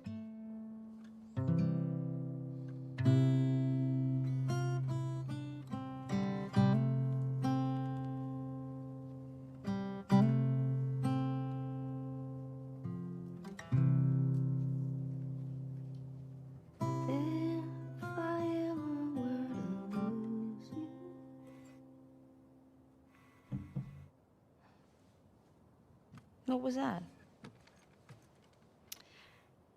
Nothing. Well, nothing sure sounds nice. Remember that night by the bonfire? Yeah.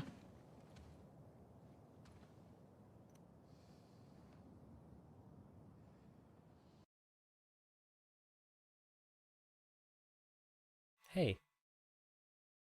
Oh. That night by the bonfire. I'm inclined to say that they muted that bit because of copyright. Yeah, because it's Take On Me, right? I think they removed that. Did they? I think they did. I get it. Yeah, they removed it because of the song being copyrighted. It was a very sweet scene. Let's look for another one. What also stood out to me? Yo, fuck this. Enough with that. Oh my god, Vlad, if you're still here. Not a cutscene per se, but this animation, this triggers me. I mean, I'm not a gun enthusiast, but what she's doing here is upsetting. Hello? Please work?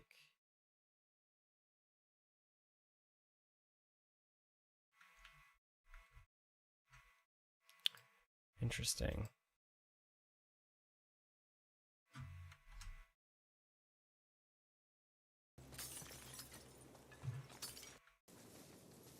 Can I find it still? Yeah, here it is. I am not a fan of what she does here.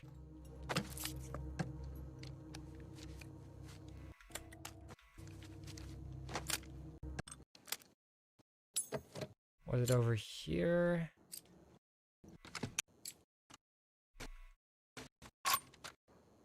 Oh, this reminds me of another scene that I have to, like, show. The one where they interrupt the crafting.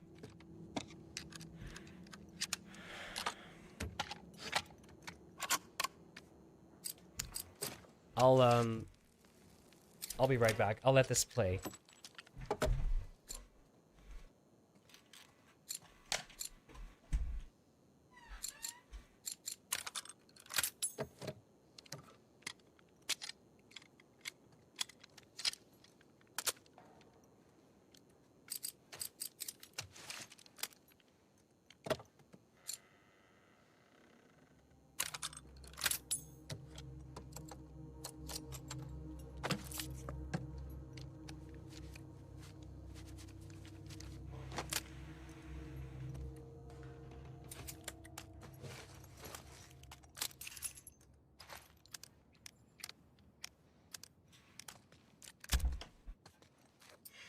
All right.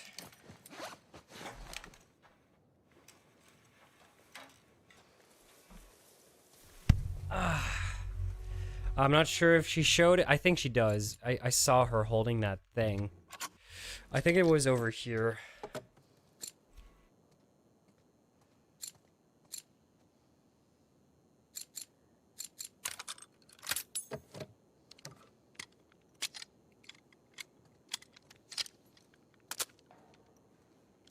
No, not this one.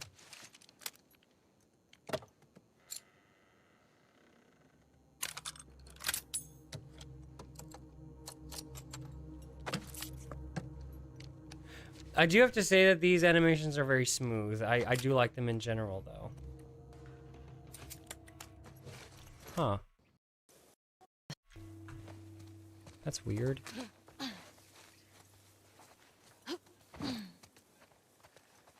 There was one animation, and I thought I found it, but I guess I may have lost it. There was one animation where she was filing the base of the gun.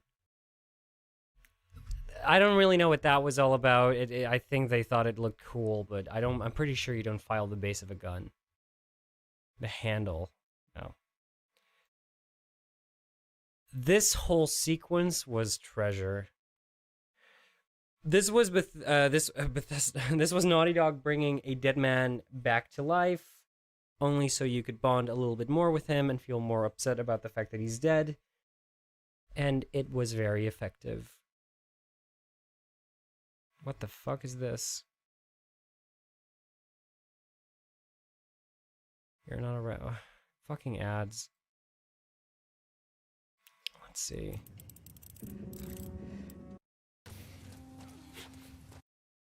Okay, so Ah, Joel, stop following me. Oh, the cables. Yeah, the cables. I guess that was part of the gameplay. It was a bit janky at times, but I guess it worked accordingly. It worked as they intended it to work. what do we got? Sometimes it didn't really make sense, in my opinion, but...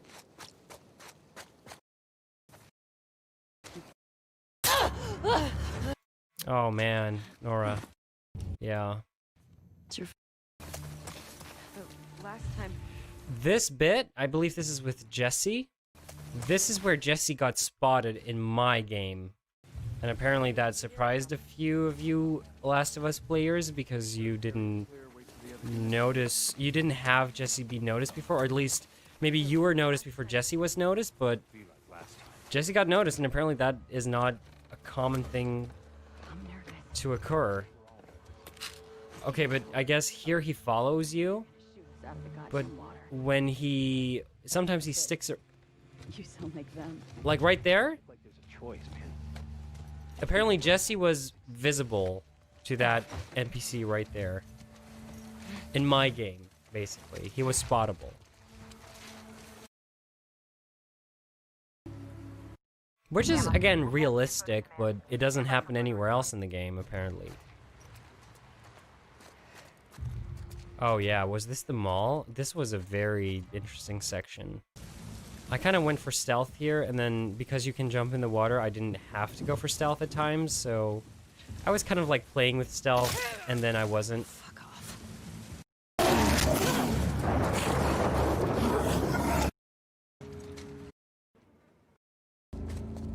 You shoot me? Stop! I want to play this cutscene again, but now I want to play it. I want to play this.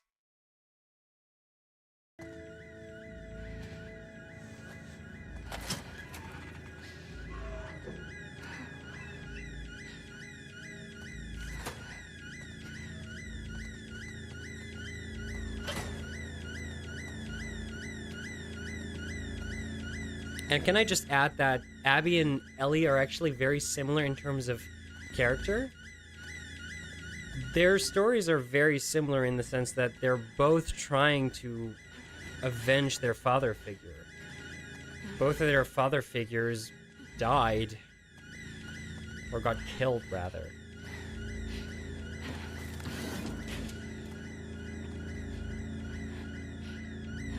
So both of their motives are Still in the equal. fucking building? Abby. No! Abby, don't look. This got to me. This was extremely powerful and very gripping.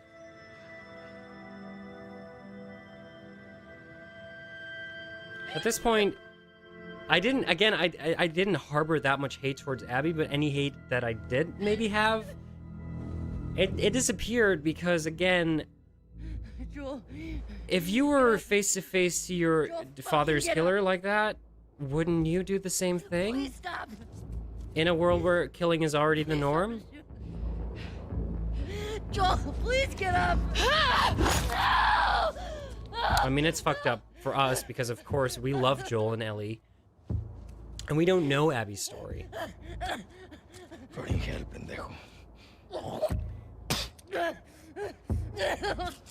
kill you! Whoa, what are you doing? Manny. Cleaning up. No. We're here for him. That's it. It's too risky to leave them alive. Too fucking bad. He's right. We can't have loose ends. We killed them. We're no better than he was. They didn't do anything wrong. Yeah, look at my face. Fuck your face. You should have been guarding the upstairs like I told you to. Move! Back up. Calm down. Or what? Back the fuck up! Calm down! Jordan! You shoot me? Stop! We're done. Hey Lorox, welcome to the stream, buddy. That was a very powerful scene, and I like that they added the perspective of this scene in terms of Abby's perspective, because again, they justified it here. They justified it about a little bit over halfway through the game. They validated, or not validated, they added reason to what Abby did all the way at the beginning of the game. Some people didn't stick around for that, others did, and some were like, okay, makes sense. I miss Joel, but I understand it. I'm one of the people that I get it. I get Abby's reason for what she did. And I guess a lot of people don't get it that way. Okay, let's see. What else do we have? I like the collectibles Ellie and Abby respectively have. For Ellie, it's trading cards, and for Abby, it's the coins of the states. This scene, well, this section was a bit confusing, probably because I was talking a lot, but I got stuck here for a bit. Where was it? I think it was like in the warehouse.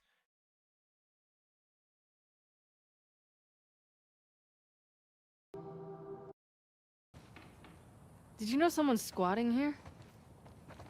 Yeah, so this was the note that confused me. I thought that this was a note. My man, my lover, when I'm with you, the world slips away.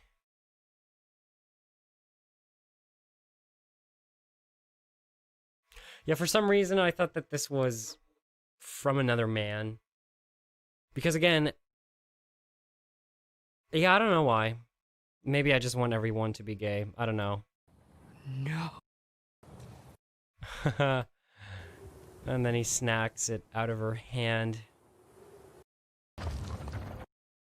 Anything else?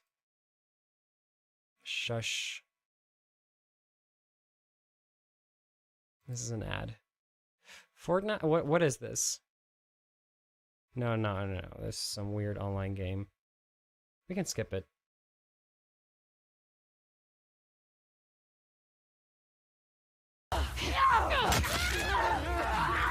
Oh man, this. You might not know. The bit where she gets captured by Seraphites, or the Scars as they get called by everyone else who isn't a Scar. Let's look at that. That was a very intense scene as well.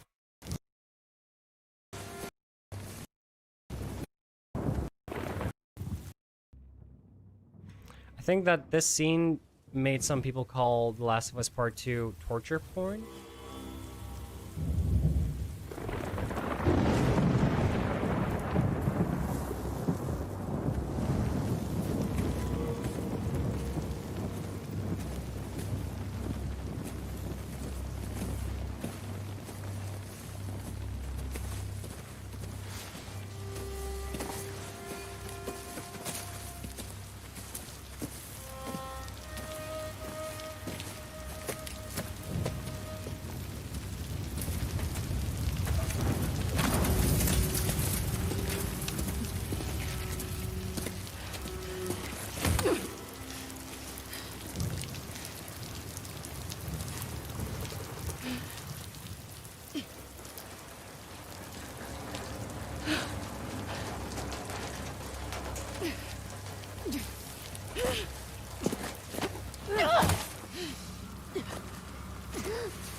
Yo, Abby's been through so much shit in this game.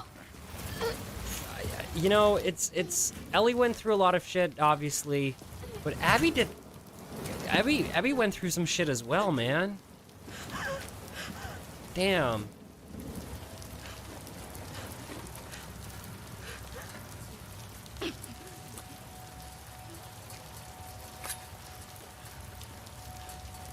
They are nested with sin. Free them, that they may know mine. And then our kids swing by, and they save us, because they love us.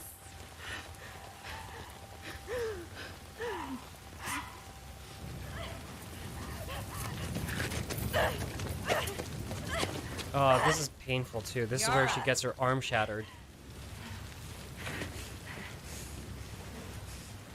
Where is the other apostate? This makes so much more sense when you have completed the game. And again, interesting that they call her arms wings. I guess that's also symbolism. Oh, I hate this.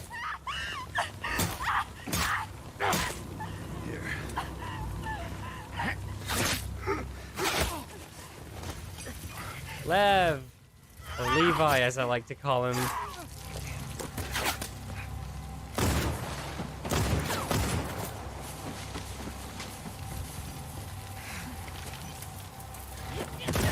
She totally could have shot her there.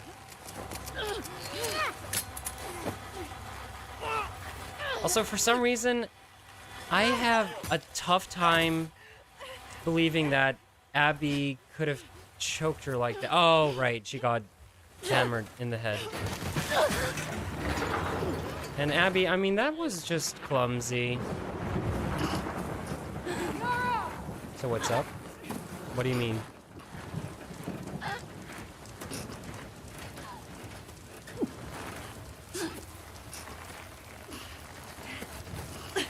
Yara.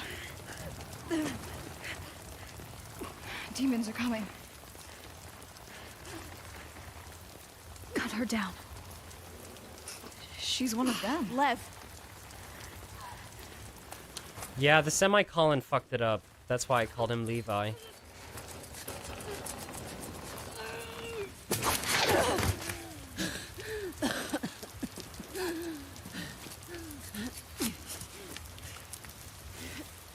Just because you see all of these characters go through so much torture and pain, at the end, you don't want this for anyone. At all. We'll get to that scene, the one that's like the pinnacle of why am I playing this game? This game is making me feel like shit. We'll get to that in a bit. Watch your backs.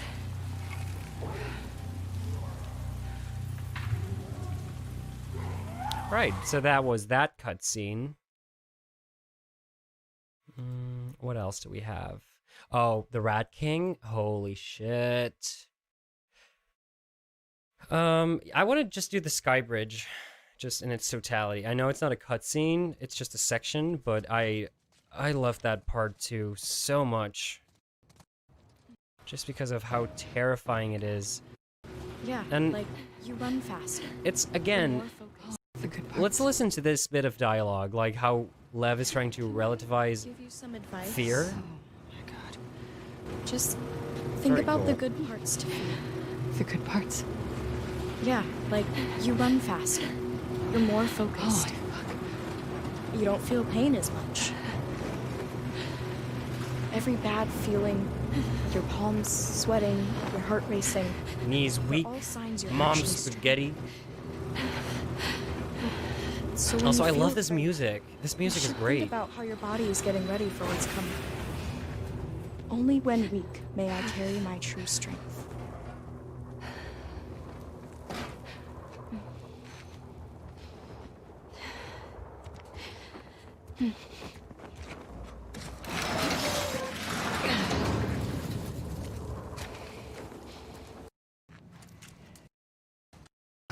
Bad That's con- Here we go, boys. Here we go. People cross this regularly? Yeah, You're lying. I'm not. I mean, it's not the most popular route. Oh my god. Just try not to look down.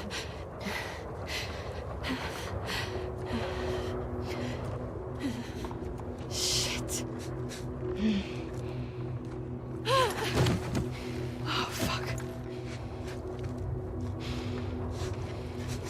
How I you can imagine feeling? that this is a segment where a lot of Waiting on all people that true dropped strength. her off. I think I read that. A lot of people would drop her Cool. off here. What? Never mind.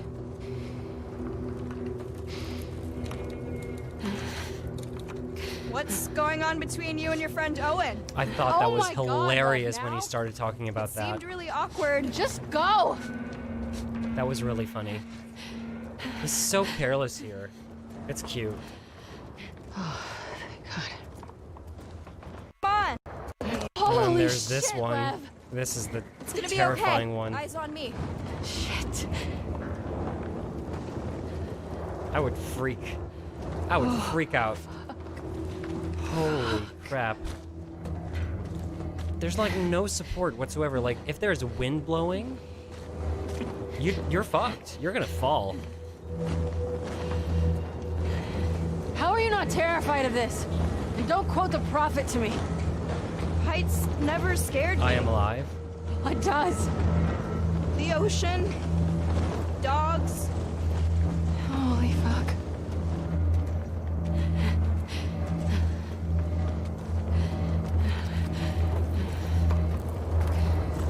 Oh my god. Almost there. Oh my god.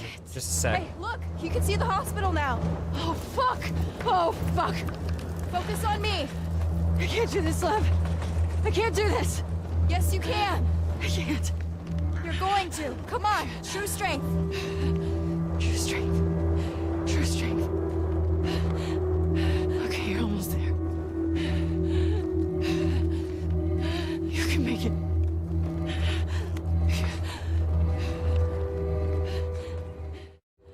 Careful.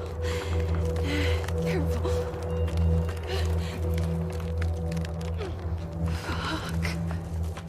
Almost there. So I believe, did she slip here? Like what exactly happened? I think she almost slips. Come on! I'm dizzy! Yeah, okay, so that automatically happens. Hold on! And then he's trying to help us, and then we fall, break the glass, fall in the water. Oh my god, I'm getting that feeling again. I'm getting that vertigo again, man. I'm alive. Let's see. Survival video game developed by Ubisoft Shanghai. Post-apocalyptic setting and focuses on facing the permanent insecurity of a dystopian, decaying, and hazardous world. Okay. It's from 2012.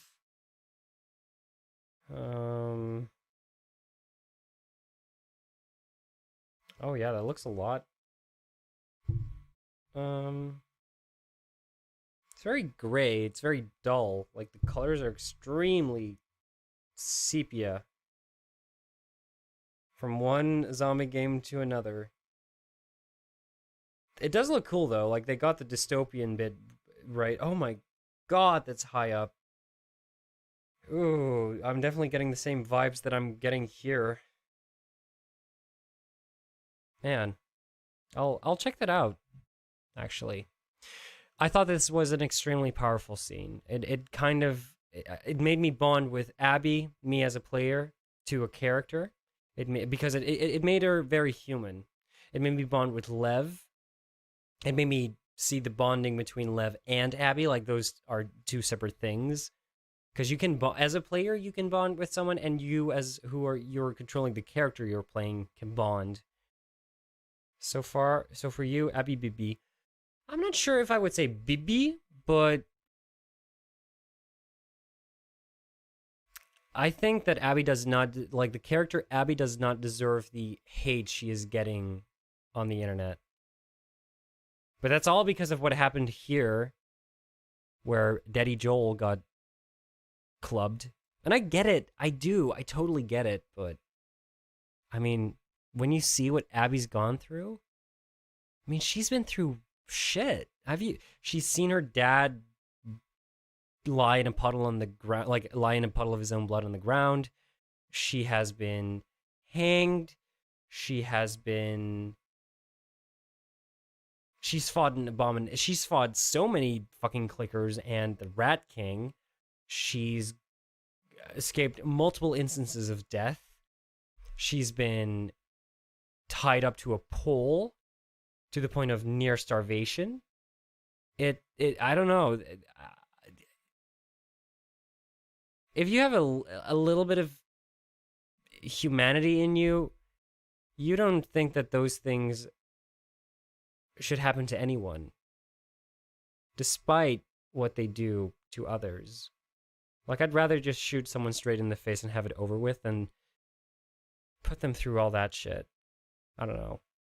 Let me just put it like this. I don't think that either Ellie or Abby deserve the shit that they went through, but in this story, it's not about what someone deserves, because obviously Jesse didn't deserve to be shot in the face like that. Mel's baby didn't. I feel like Mel's baby shouldn't have been a part of this. I don't know. Just a lot of characters didn't deserve to end up like they did. What else do we have? Oh, yo, let's go to the Rat King. Let's go to Bloodborne. Fuck.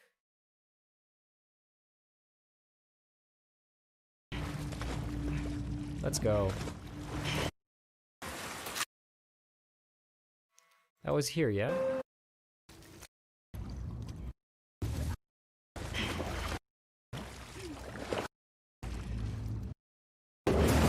Hell yeah. Here we go, boys. This was fucked. Oh my god. Here we go. God damn it. Yes. Thank God. Get ready to celebrate. Let me point out that this ended up being all in vain because Yara died like a day after. It was a day after, wasn't it? Yara literally died the day after. That makes it extra fucked.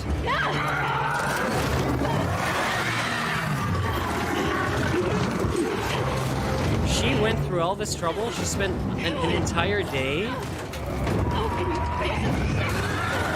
going through this. This door was shut when I first encountered this beast. My game was borked. If I was doing a no death run, I would be fucked. Just pointing that out.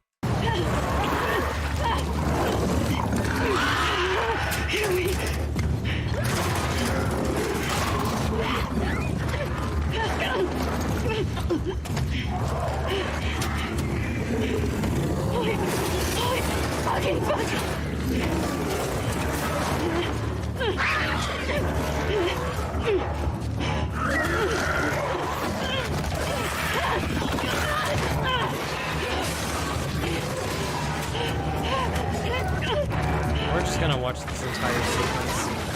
It's great. I love this. It was tough, but I enjoyed it a lot.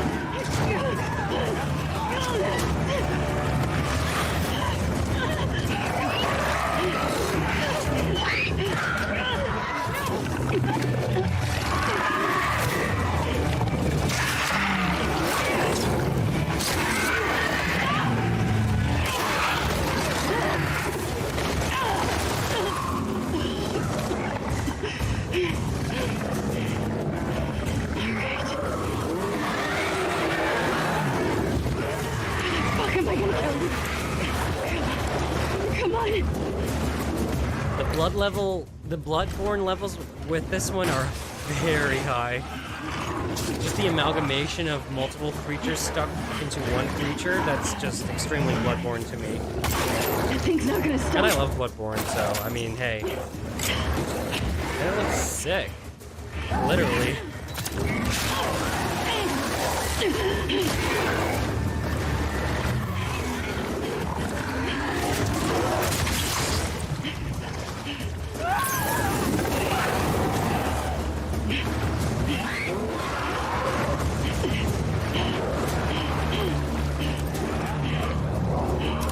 It's nice to see someone else play this because now I can kind of like appreciate the fight without being in the fight. Oh, and then this piece of shit. Oh god, look at the sinews. So nice. Fuck both of you! Fuck all of you! Yeah! You like that? This is what I did too. I was like going into the room, out of the room, into the room. It's a good strategy. Okay, clearly this person is playing on a lesser difficulty, I believe. Survivor. I don't know where Survivor is at, but this person is killing this thing a lot quicker than I did. Also, that other monster wasn't as intrusive as it was in my game, my playthrough. Because I think it's because I was running a lot, and I was like trying to collect items. I needed to stock up, and therefore I ran into that other creature more. Whereas in this one, I don't think it ever popped up, but now it's hiding. Like, it's not over yet.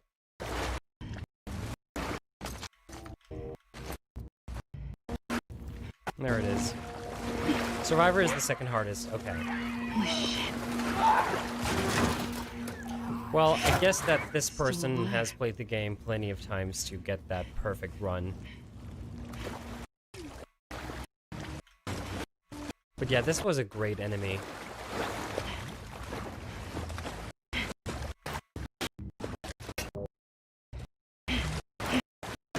This person is taking his time. Or hers time. Yeah, here it is.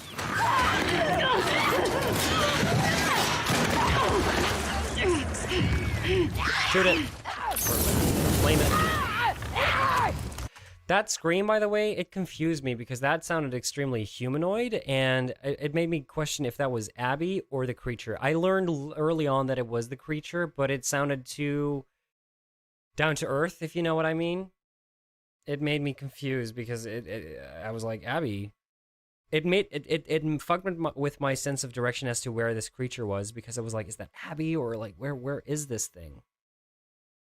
It's this sound. Ah! That one.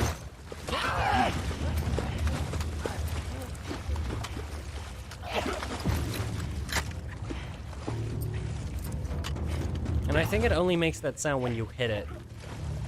I think.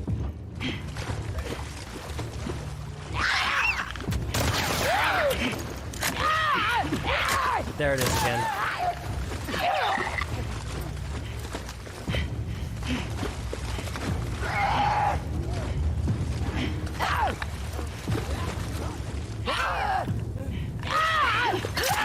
Oh, I guess you don't need to hit it.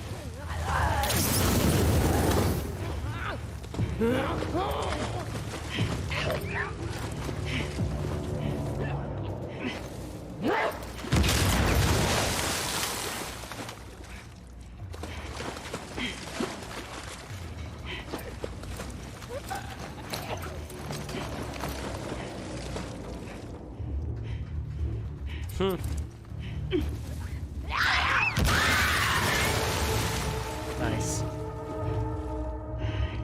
Good job. That was an awesome section.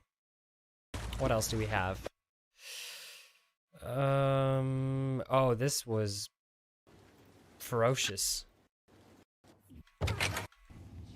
Here we go. Owen? Just me. Yo, Mel with the bug eyes. Very cute bug eyes. What are you still doing up? I was changing Yara's bandages.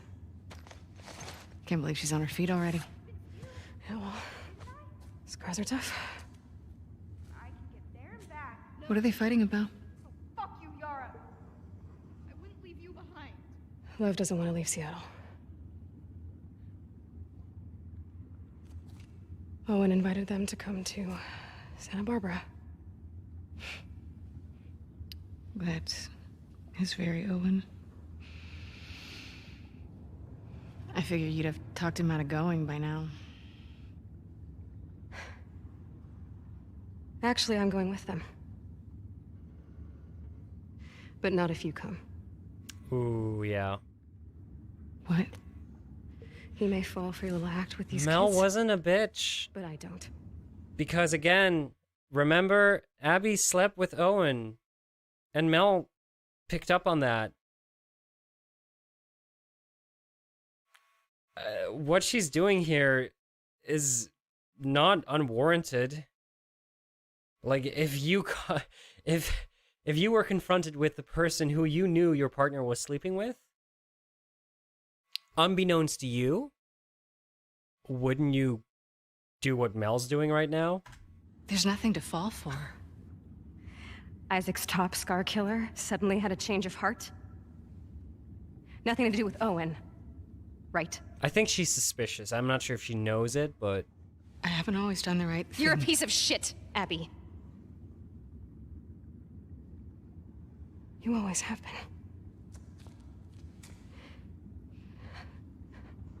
I'm done with you. You want to do right by these kids? Get out of their lives before you screw them over too. Yo. Oh, in terms of her not being able to come... Well, you know what it is? There wasn't a lot of bonding going on between Abby, Lev, and Yara in terms of, you know, they only knew each other for a day, so it's not like that they were Abby's kids. I don't know. I don't know. I'm neutral on this one. Let's see, what else do we have? We're nearing the end of the game here, by the way. And after I go through all the cutscenes I wanted to mention, then we'll go to the controversies. And that ranges between anything that was controversial around the game in terms of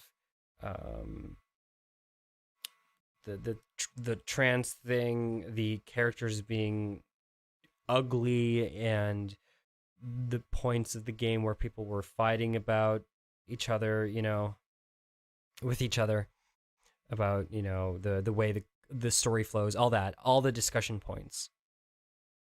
What else do we have? Oh yeah, this was a great section. I like this. This was great.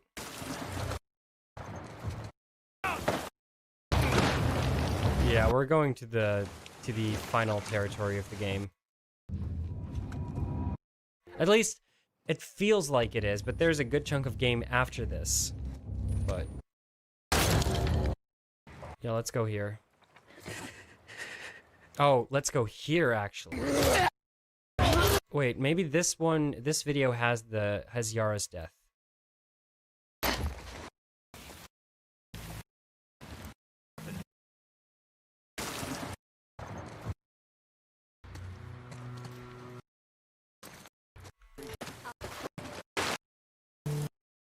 Okay. Door. Was Yara still here? I don't think she was. Oh, she is.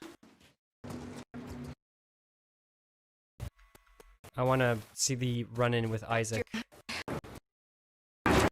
There we go. This way. Got one! Yeah, this was fucked as well.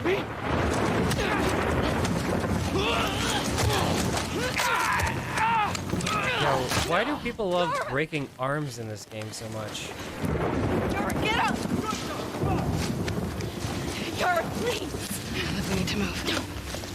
Come on! Mind you, see, she's still alive here. Stay back! Drop it! Now! Holy shit! It's Abby! Stay back! Stand down! A strain. Isaac. It sounded like a snap. What the hell are you doing? Isaac was never meant to be likable, I think. I need you to hear me out. What's that behind you? He saved my life. Move out of the way. We'll deal with you back home. He's not one of them, please. Abby, move. God damn it, he's just a kid! You have 3 seconds to get away from that scar. 1. You really gonna shoot me? Is he? 2. Let's see I'm what not he fucking does moving. with his arm. Okay. So he, for a second, looked like he had a change of heart, but then he reconsidered it. I did not see that. I did not see the arm go back up a bit. I did not notice that, but that did happen. So I think he actually was gonna shoot Abby. Like, I think you said it before. Like, here he's like, he's thinking, he's like, he's conflicted, but then he's like, nah, I'm gonna shoot you. And then he gets shot. No! What the fuck? And that to me, oh my god, Yara. I mean, Yara pulled through, but like, they are just, you know, guys, after the first shot, she's dead. After, like, No! What just, the fuck?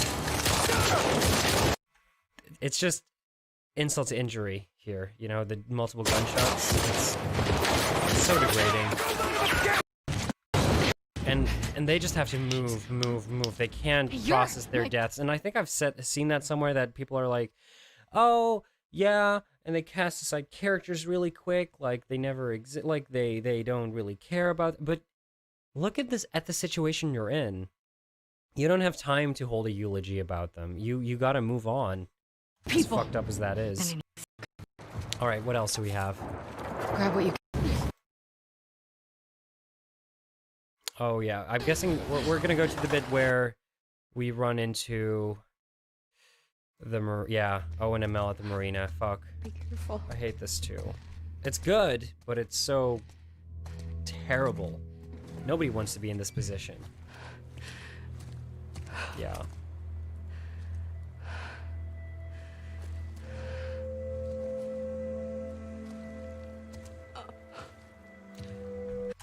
Great delivery on that moan. Like, she is just lost for words.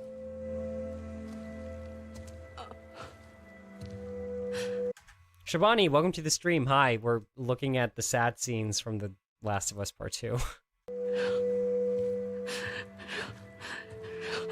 At this point, Ellie or Abby she has nothing anymore. She has no friends. She has no group to go back to. She has no parents. She has nothing. She has nothing. Everything she had going on for her, gone. All there is Lev.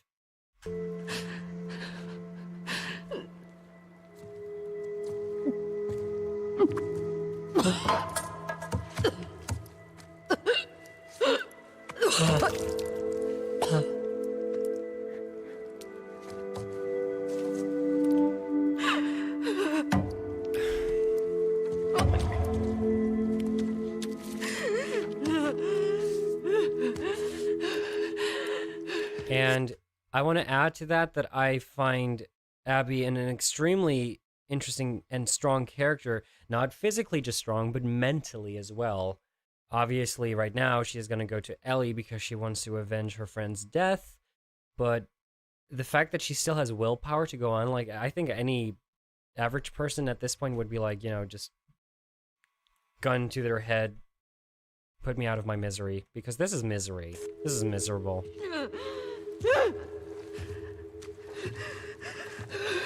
Abby. Not like... Oh, you know, if Ellie didn't drop the map, she wouldn't know it was Ellie, and she wouldn't know where to find Ellie. Oh. Because that's Ellie's map right there. Kind of dumb that she dropped it, but logical. Otherwise, she wouldn't have a lead, and there would be no showdown. Also, this stare, the one she's gonna give Lev, is fucking savage.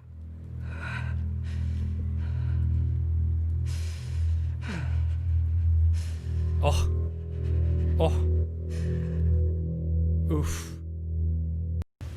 And now there's this one.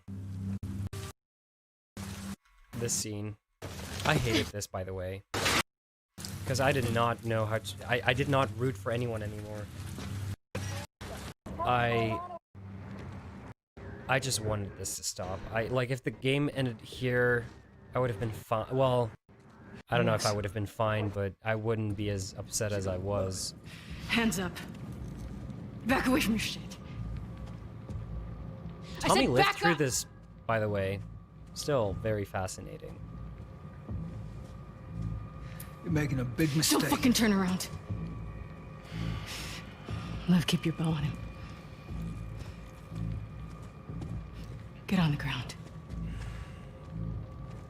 You gonna kill me like a coward? He sounds so much like Joel. You fucking people. Jesse, stand up! Hands in the air, I shoot this one too. Don't you do it, Ellie. Get out of here. Stand up! Now! Don't you fucking dare! Shut the fuck up! All right, stop! Stop!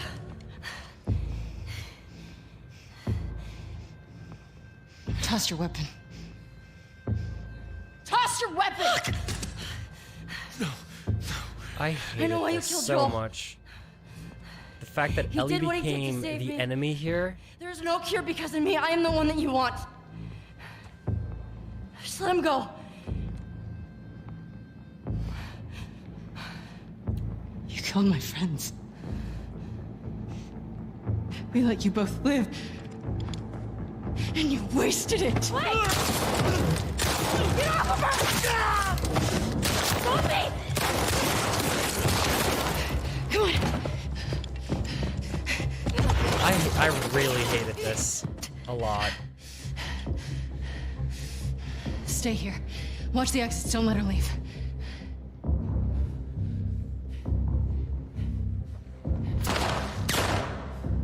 Like, we were gonna go up against Ellie. Don't you fucking run!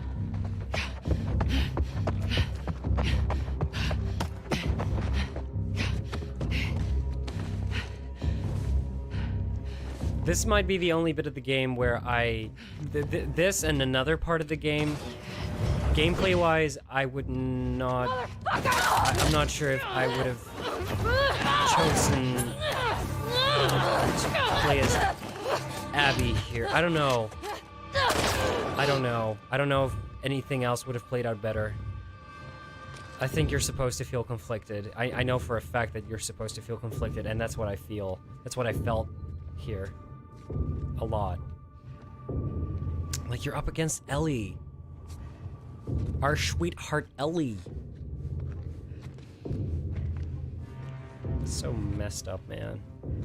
I hated it. I hated every second of it. Show yourself. I don't think it's bad. Like, it clearly came across, like, what this scene was trying to do, it definitely came across. It served its purpose. Ellie is so tiny here, and Abby is a huge monster. Yeah, but I guess that doesn't matter if one of them is holding a gun and the other one isn't. Yoinks.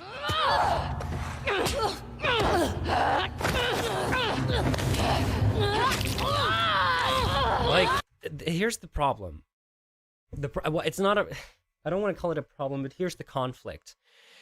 At this point, I don't want to see Ellie getting hurt, and I don't want to see Abby getting hurt. So it's like a... You can't win here.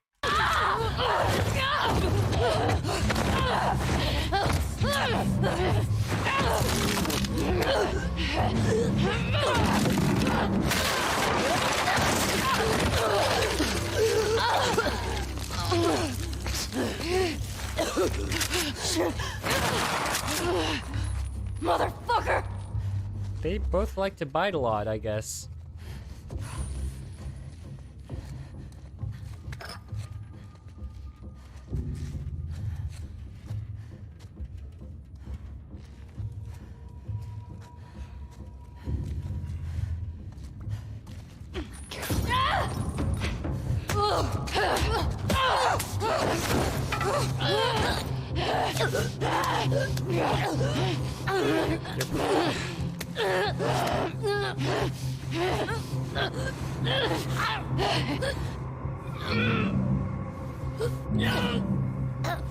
By the way, I think that if Abby really wanted, she would have already crushed Ellie here.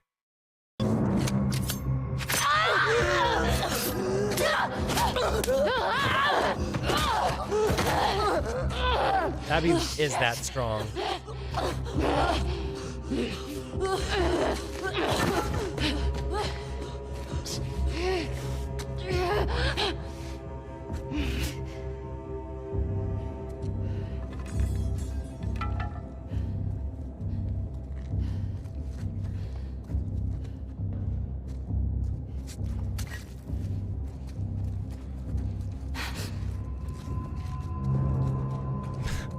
Right? Again, it's one of those things where if the game has been going for so much realism throughout, at this point, like, if you were to enforce the same level of realism in this fight, it would be a very short fight, and let's be real, Abby would have probably won. Unless... No, because the stealth section here is pretty serious. Like, you can't really goof the stealth here. If you actually run into Ellie when she isn't turned around, she will kill you. So, I guess, logistically, Abby would have killed Ellie long before.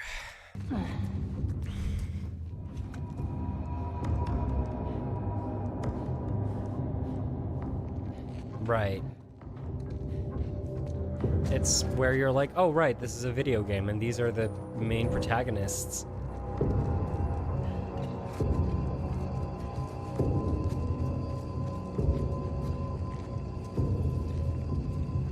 I think Ellie is probably the most advanced AI you're up against in this game. I think that she's the most intelligent one. When you're playing as Abby here, I think.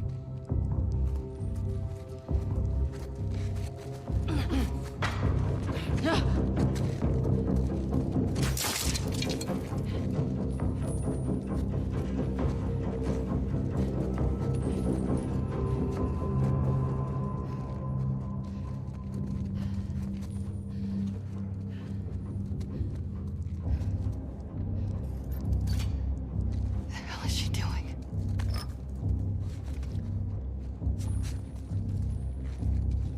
Oh, by the way, Shabani, you'll be pleased to know that I ordered myself a physical copy of Red Dead Redemption 2 for the PS4. That one was a lot cheaper than the one for PC and the digital version. So it was about 35 bucks.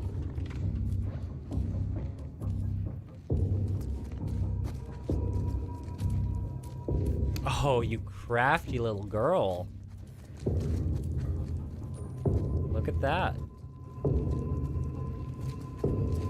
She's kind of cornered here.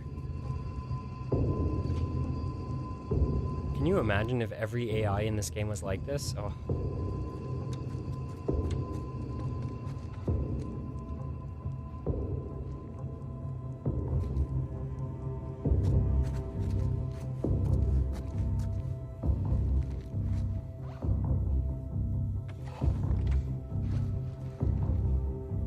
Ellie has the upper ground here, or the upper hand, because she is the one with actual weapons, I guess.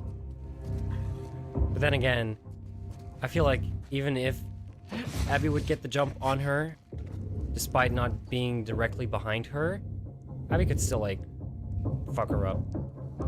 Hopefully soon. Yeah, I think I will play it after The Evil Within 2. So I'm guessing like in a month I'll be playing Red Dead 2. I'm looking forward to it.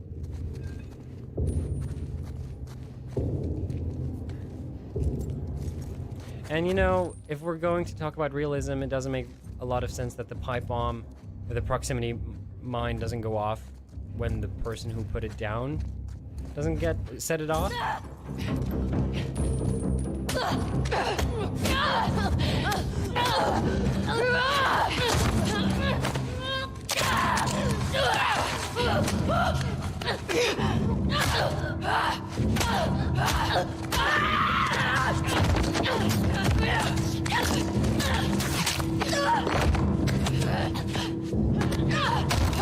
Oh, I hate this. I hate this. This is... Stop! She had nothing to do with it. I hate this so much. This is where I really realized how much I cared about Dina.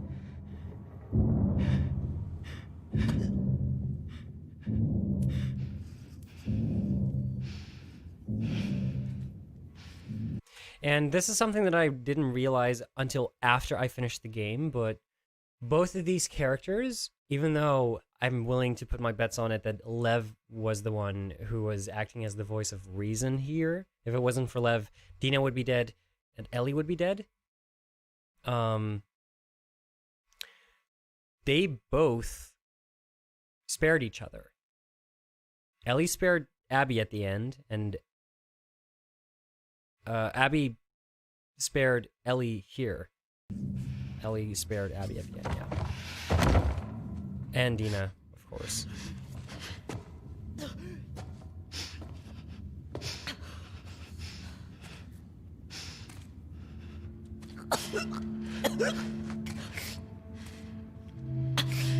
Don't ever let me see you again.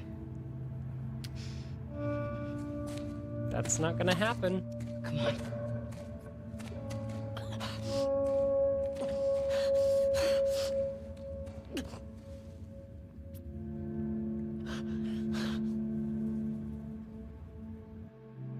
Again, nobody is a winner here, let's be real. And then fast forward to the farm. I want to show the PTSD bit. That one is extremely powerful as well.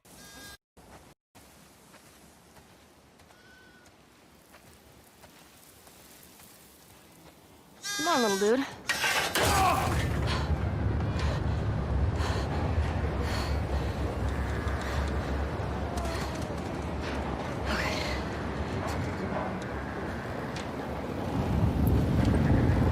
doing, little guy? You trying to eat?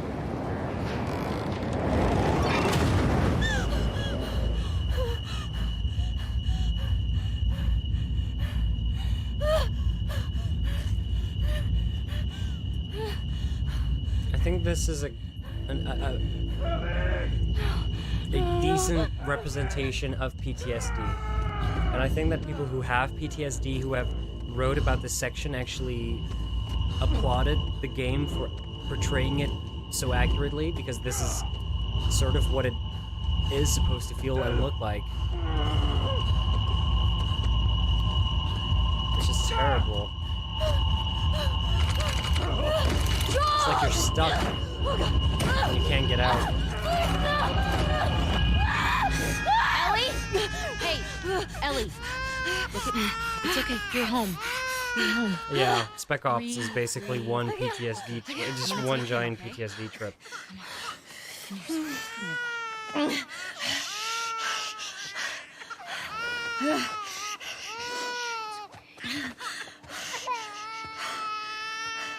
Sorry.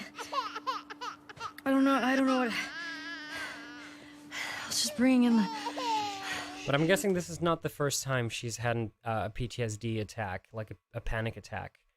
And I'm assuming that Dina knows about this. Like, this can be the first one after a year and a half that she just... Like, I'm pretty sure she dropped something before that time. It's okay. I think Dina has encountered this before with Ellie, I think. Or at least that would be more assumable. Oh, man.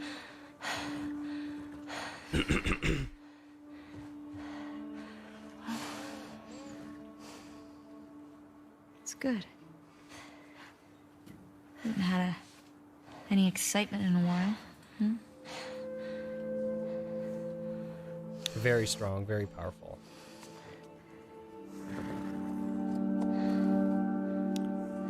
Now let's go to one of the more colorful parts of the game. The only one, actually, and it's muted because of copyright, so let's skip it. There's one scene where Ellie is walking, Prove it. is going out and not taking Dina with her. Stay. That's Proof, also deal with just it. extremely Is it easy? gut-wrenching. For you. I have There to... it is. It's been a...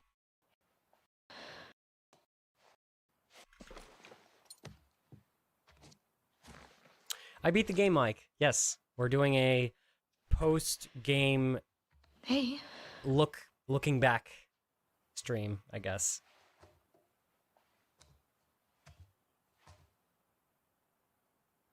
Hey. Man, it's been a while since he slept this long, huh? He had a day. Yeah. He's fine. Go back to bed. We'll talk about it in the morning, okay? I have to finish it. She knows.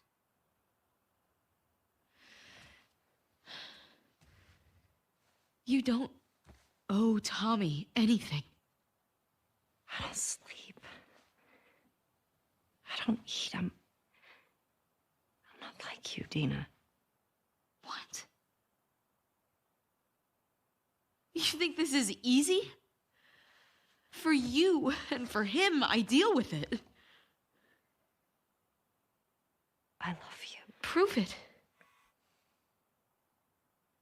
Stay.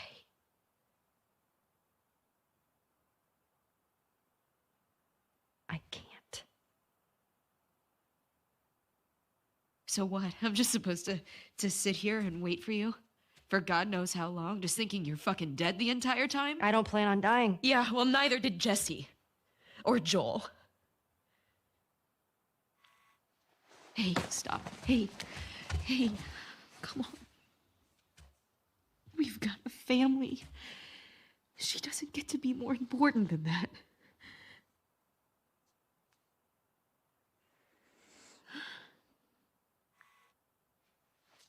No.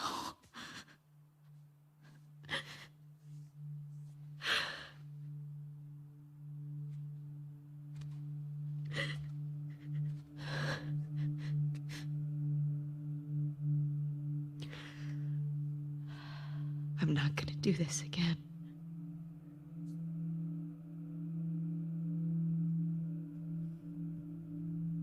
That's up to you.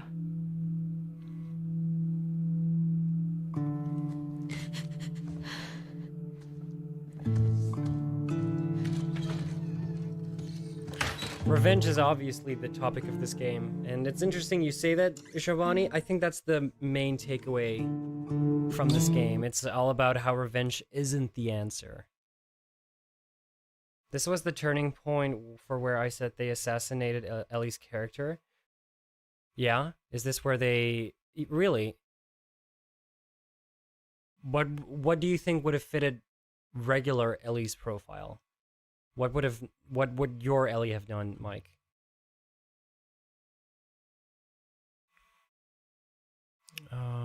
Let's see. What else do we have? This. Oh my god.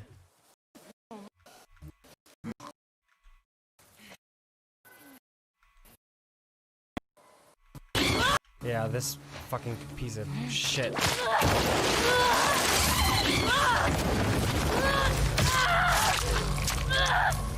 What could go wrong? What could go... What?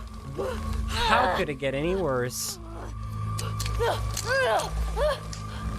This is...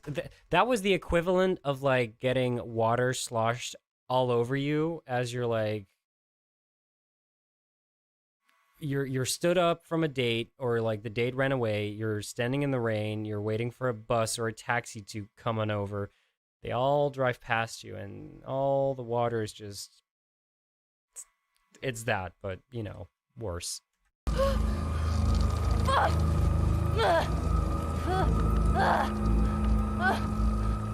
I think, as I was playing this game, I was kind of, like, trying to compare who had it worse. You know, I was trying to, like, compare Ellie and Abby in terms of, like, what they've gone through. And I kind of stopped doing that somewhat, like, around here, like, mid-end game. Because they're both going through different kinds of shit, and I wouldn't want to be both of them. That's just what it comes down to for me. I don't want to be either of them, you know? Yeah. Yeah. Like, again, if you like the if you would ask me if I would recommend this game after having played The Last of Us Part 1, I would follow that question up with, well, do you want to feel good for the characters you ended with in The Last of Us Part 1? Or do you want the continuation? Like, do you want to feel good about yourself, or do you want to go down a downward spiral? If the latter, yes. And then it's followed up with this. These boys, Swole Geralt, or Guy Fieri. Abby, I found you. I found you. See? Lol. I like that this body type correlates to Ellie, or Abby to Ellie. We got a live one. This bitch is fucked up. Well, you repeated it many times, Vlad, so how am I not supposed to pick up on that? I'd be lucky if she lasts a month. Can we... Also, it makes sense now. Like, lucky if she lasts a month. I'm guessing that they were also gonna put her up on the poles and have her starve. Why were they doing that? Like, were they trying to create an army of zombos? Like, were they trying to do like the Michonne thing? Use them as weapons? Because they did chain them up in the resort, so... Yeah, get that thing down. Let's reset the trash. Really, man? I mean, is she even worth the trip back? It's not like... Hey, get you? No. I'm good.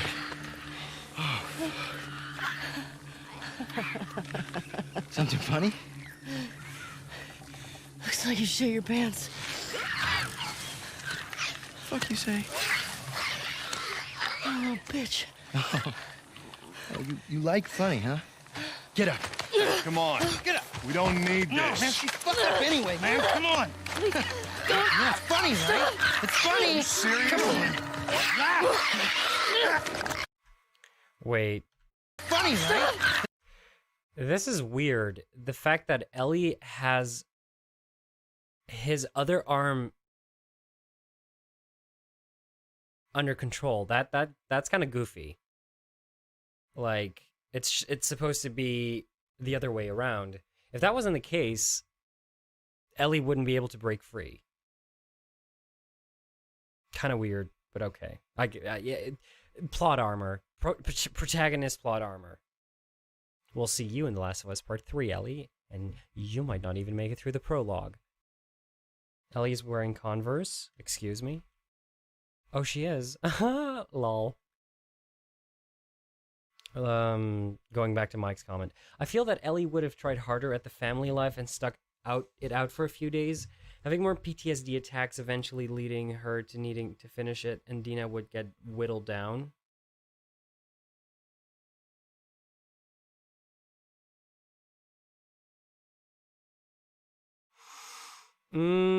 So eventually she would have done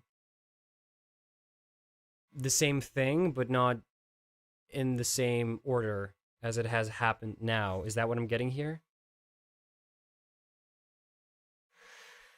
I feel she would have valued Dina's word more and seek the approval of her much more than and valued the family more than her own revenge. That's tough. That's a tough one. That's a doozy, because I don't know what having PTSD is like. I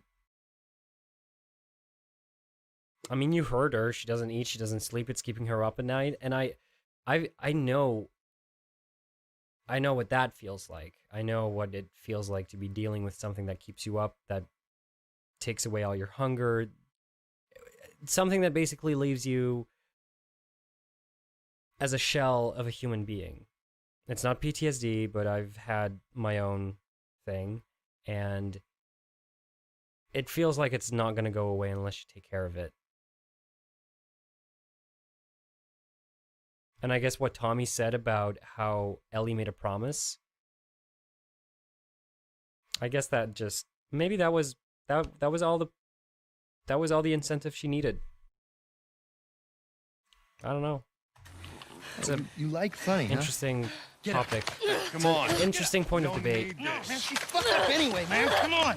Yeah, it's funny, right? It's funny. Are you serious? Come on. She is immune and he has a bad grip.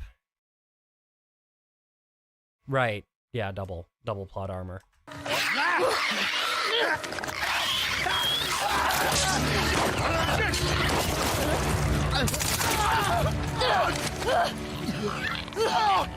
Like this feels good. Again, vengeance. Also, wait, does that thing get shot?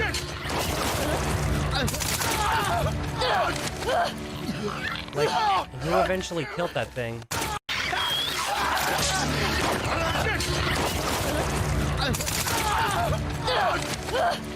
Like, I don't think anyone killed that thing, and then it just goes limp. Geralt shot it? Really? Geralt. Wait. You said Abby. You're looking for an Abby, right? We picked one up a couple months ago. Another slight fault I have here is that Ellie was so quiet when she uttered Abby. Like, let's go back. That's the only moment he could have heard her talk about Abby. That was here, when they were walking up to her. Abby, I found you. I found you. See? We got a live one. That's This bitch is fucked up. rather quiet. And also, who's to say she wasn't delusional, or if they were talking about another Abby? Convenient, but hey, anything to move the plot forward, right? scrawny kid with blonde. Yeah, sure. Right? Wait. You said Abby. You're looking for an Abby, right? We picked one up a couple months ago. Yeah, sure. Oh, no, big girl. Blonde. Arms like mine. She had a scrawny kid with cuts by his mouth. Yeah, that's her. You let me go. I mean, how long, dude? How long has the zombie apocalypse been going on? Why would you spill the tea? Like at this point, I'm just trying to. Obviously, everything is in favor of Ellie right now, but realistically, would this guy really give out that bit of information in the state that he's currently in, with this chick with the gun in front of him? I mean, I'll tell you what she is. You can get to her before that infection takes over.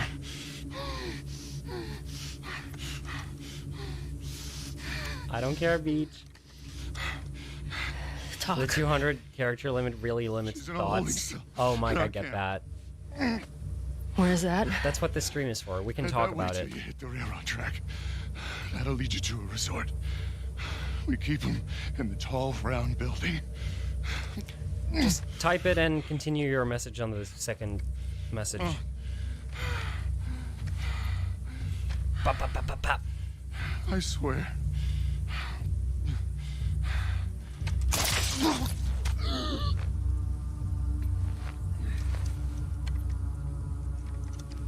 Also, Ellie is looking like a mean Karen right now. Holy shit.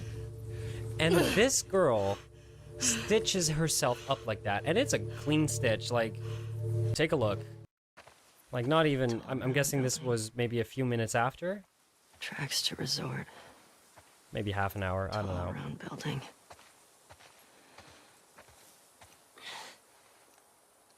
Look at that. Flexing with her scar, with her sutures, or stitches. Fuck. Over here! Aim for his We'll go back. Is that a gun? He's got a gun! Go back! God damn it! Shit. All right. Fuck did he get a gun? Tell the others to search the area. Make sure he's the only one that got out.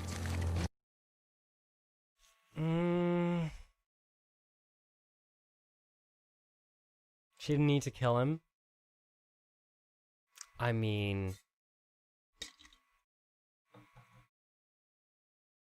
he might have called buddies on her. I don't know. Also, the way he implied, like, she wouldn't last another month, my mind immediately went like, oh, okay, they're just scavenging for women to rape. So these are the Rattlers. I initially thought that they were the prisoners. No, the Rattlers are these guys who are apparently putting people up on the stakes. The fact that this is a whole new faction makes me believe that this is gonna get a continuation. I think they created themselves an opportunity for another Last of Us game. Maybe not. I don't know what the backlash of the critique meant for Naughty Dog. I'm not sure if they're willing to even try to make another game. They're going in the fucking pool. This, what's going on here, that would definitely allow for it. This is the third this month. You ready to put more people on the gate? People on the gate need to do A their redemption fucking arc for jobs. Ellie. Go look around. I want to know he was alone. Well, yeah. I guess this is the second redemption arc. Quiet.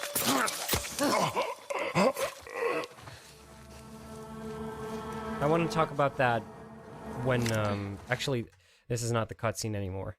I want to go to the last bit of the game, the last cutscene. It's a long one, and it's a gruesome one. This is the one that's probably the one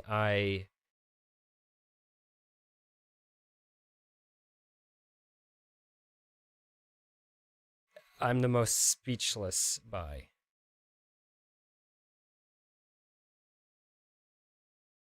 Let's see. Like, Abby?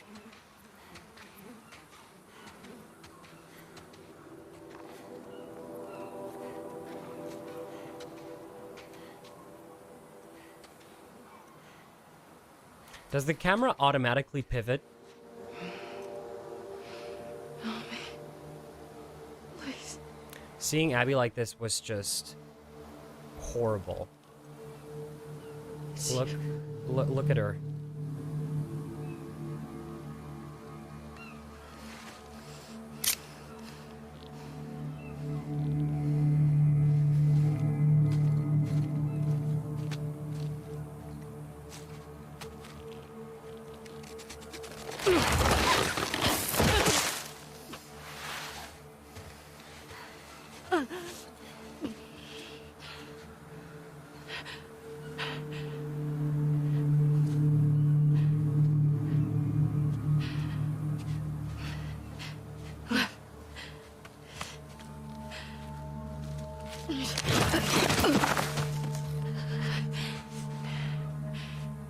Abby. I got you. Mind you. Hey. Stop that. Lev is all Abby has at this point. No father, no mother. There was no mention of a mother. I don't know what happened to Abby's mother. No friends, no group to turn to, nothing. Just Lev. There goes this way.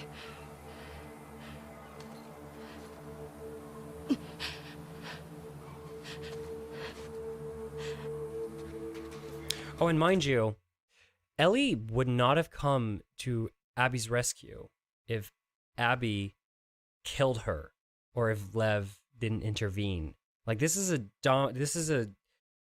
a series of events that transpired after another event. Like, this is a domino effect.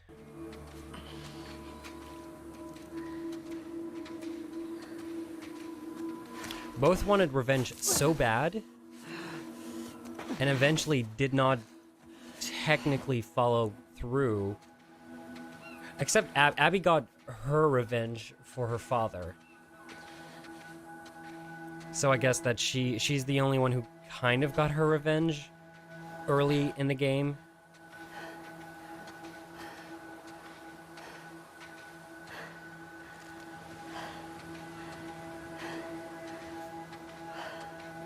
Ellie didn't need to fight her. I mean, I didn't want them to fight, but I guess Ellie... The whole game is about them getting revenge. It's about Abby getting revenge for her father. It's Ellie getting revenge for Joel, and in turn killing Mel and Owen. And then it's Abby getting revenge for Mel and Owen. That leads to a showdown where nobody ends up killing each other. I mean, Jesse ends up dying in the crossfire. And Ellie, plagued with PTSD, and Tommy, who still has this desire to get revenge for Joel as well, tells her to go to Santa Barbara to find Abby. Basically, this arc, like this last bit of the game, it's basically all of the Seattle days, but crammed into another arc. They just shortened it to like 2 hours. It does seem exhausting. When Ellie ended up going here, after she settled down with JJ, and Dina, I was like, girl, you got a good thing going. You got a wife, you got a kid, you got a nice little farm. Don't put yourself through this again. But, apparently her urge for revenge was strong enough to cast that aside and go for it anyway.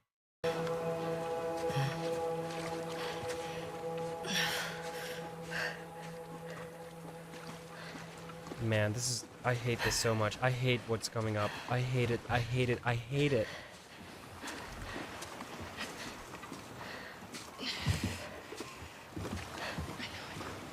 Also, isn't this the beginning of the game? Like, isn't this the title sequence?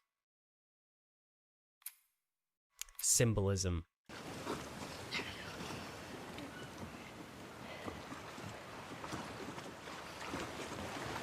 Ellie could have decided to go.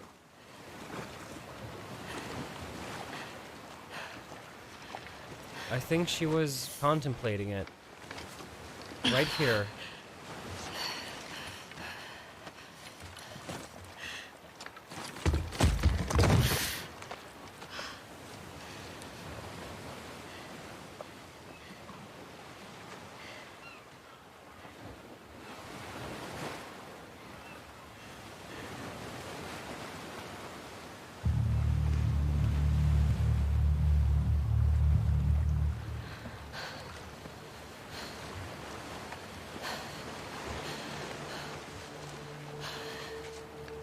I can't let you leave.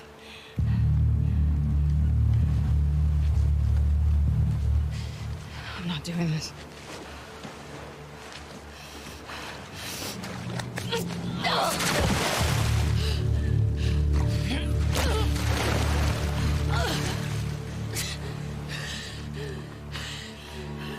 Mind you, I'll be switching over to controversy in a bit, but this was a part of a game where people were upset because they didn't get to kill Abby. And at this point, I'm like, come on. You've played as Abby. You've seen what she's gone through. You really want her dead? No. I mean, I get that's the entire point of the game, that Ellie wants to kill this woman, but... Yes, you will.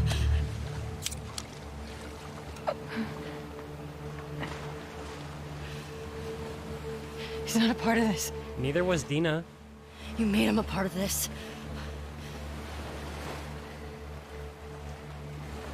Okay. Okay.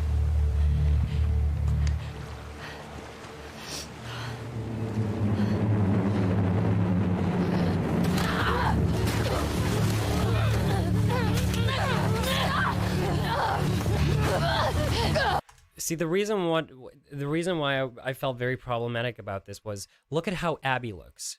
Look at how starved she is. Look at how close to death she was.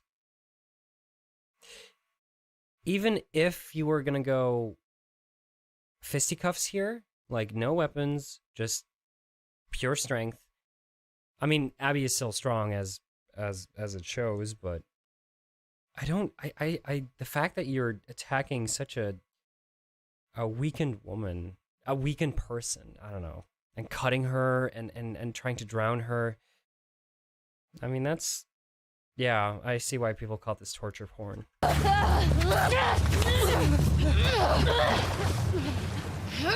It's just bottom of the barrel, inhumane, and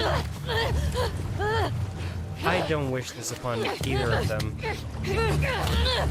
And then Abby is about to bite off Ellie's fingers. It's a whole thing.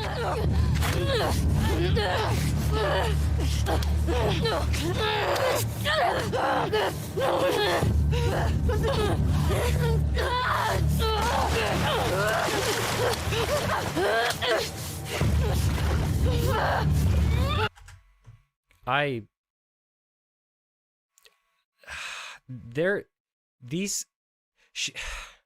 have so much to... There are so many feelings in this particular shot.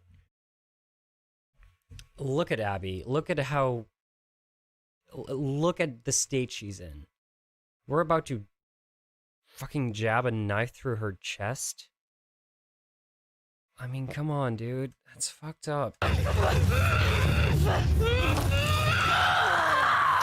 I thought she was dead here, by the way. I thought we were going for her heart.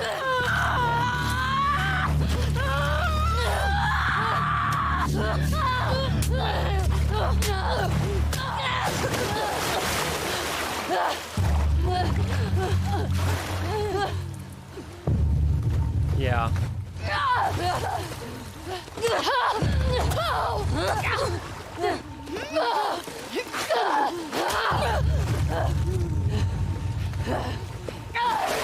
They're so done with it. Like, you can tell that they're exhausted. They've been through so much shit. Neither of them wants this. And they feel like revenge is going to be the... In this case, Ellie thinks that revenge is the only key to...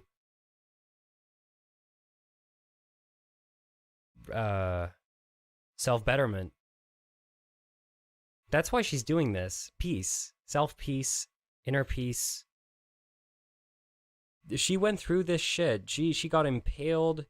She had to shoot her way through a resort of crazies who were using slaves and turning them into zombos. It's such a messed up thing. Like, at this point, you have to wonder, is revenge really worth it? And I guess it's some... you'll see. It isn't. And a lot of people were upset that it wasn't, because they really wanted Abby dead. Alright, you know, let's speed this up, because I don't want to look at this for much longer. Here we go. This is...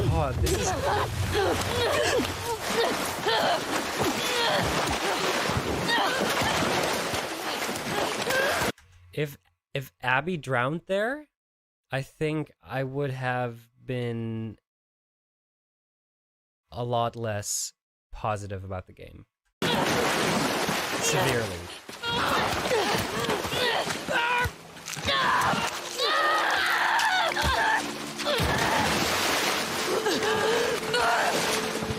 I'm glad she let go too.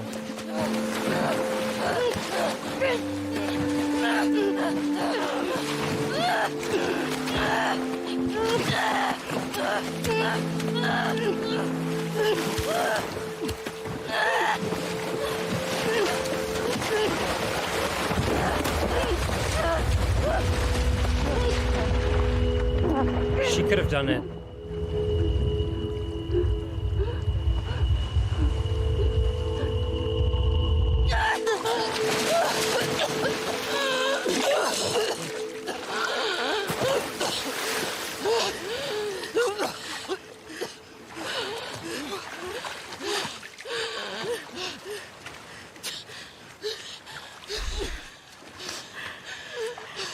Go. Just take him.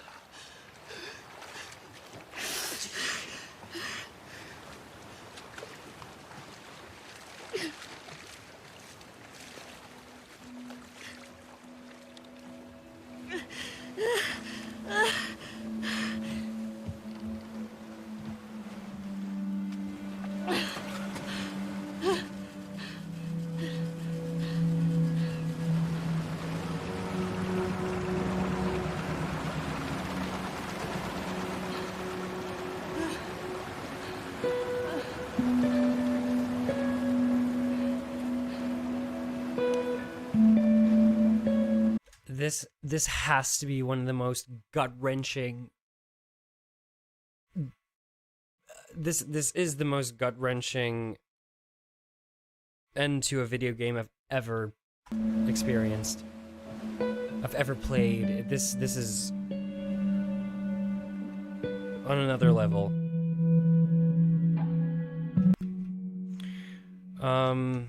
But we're not gonna sulk for a second time.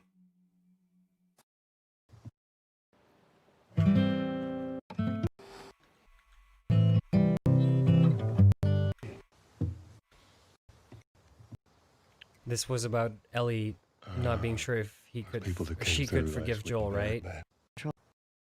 Right. Yeah, that was just... I don't want to necessarily bring up that scene again. All right. That means we are done with the cutscenes, and now we're moving on to the controversies, which there are a lot of in this game, not just in this game, of this game, mostly of this game. If Ellie didn't pull her from the stand thing, Abby would have been dead, for sure. There were a lot of instances where they could kill each other, let that be known, but they didn't. Abby could have killed Ellie when she killed Joel, but she didn't. Ellie could have killed Abby.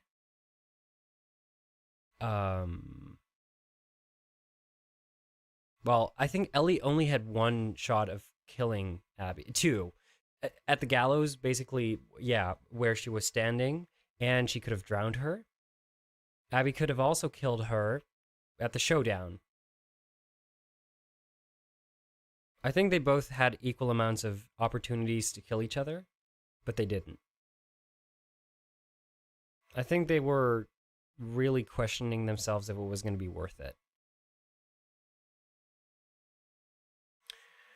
All right. I'm going to look up the most common controversies of this game.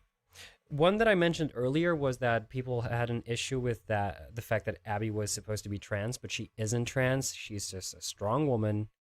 Get over it. I remember there was a stream where we were talking about how the characters look the way they do. Someone pointed out that they were ugly and not hot at all, and that was done on purpose. I think they just went for average looking people like you and me. And also, nobody's doing their nails and makeup in a zombie apocalypse. At least, I mean, if you got your priorities straight, I don't think that should be it. At least, I mean, unless you got like a nice little farmhouse and a kid and no worries at all, yo, be the next James Charles or whatever. But normally, whatever. You're just trying to survive, dude. Controversies surrounding The Last of Us. Part 2. She's a strong-boned woman, and that's okay too. Plus, she was raised in a military camp. So, doesn't that make sense? Doesn't that make sense to be muscled regardless? Like, Owen's muscled. Her dad was muscled. People were being trained. You get muscles from that. Let's see.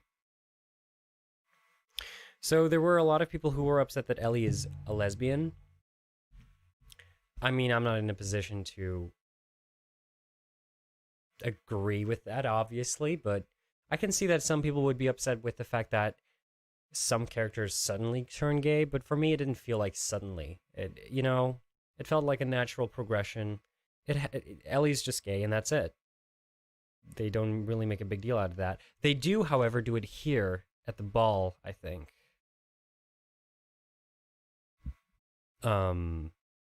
Which I thought was funny. I think that represented another group of people.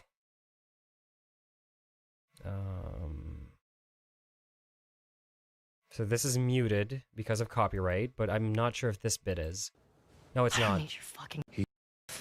I thought this was a very relatable scene. Remember next time there's kids around. Yeah, like you're setting such a great example.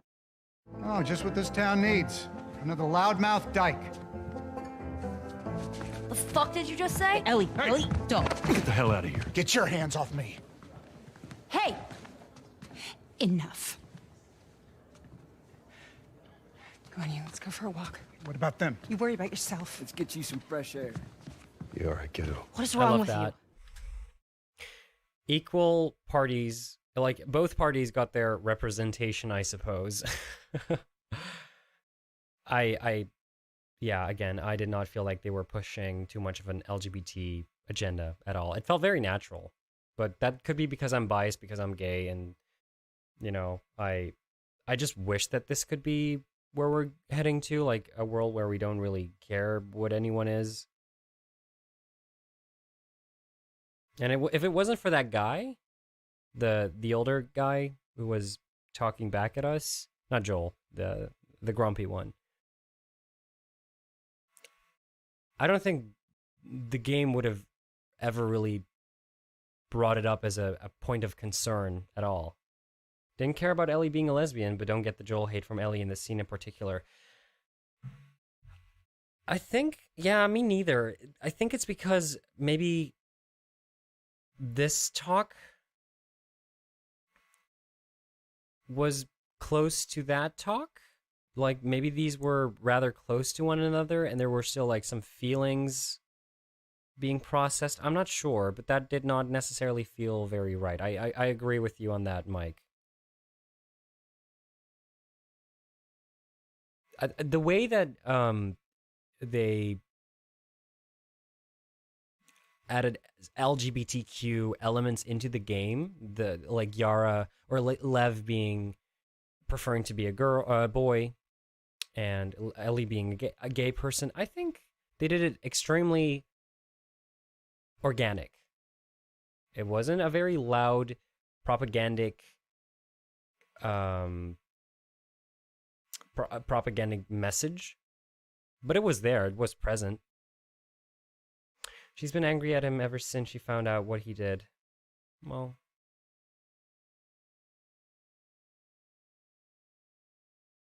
I like to think that in this scene, and I hate this scene. I hate it so much, dude. I like to think that right here, Ellie forgave him. Right here.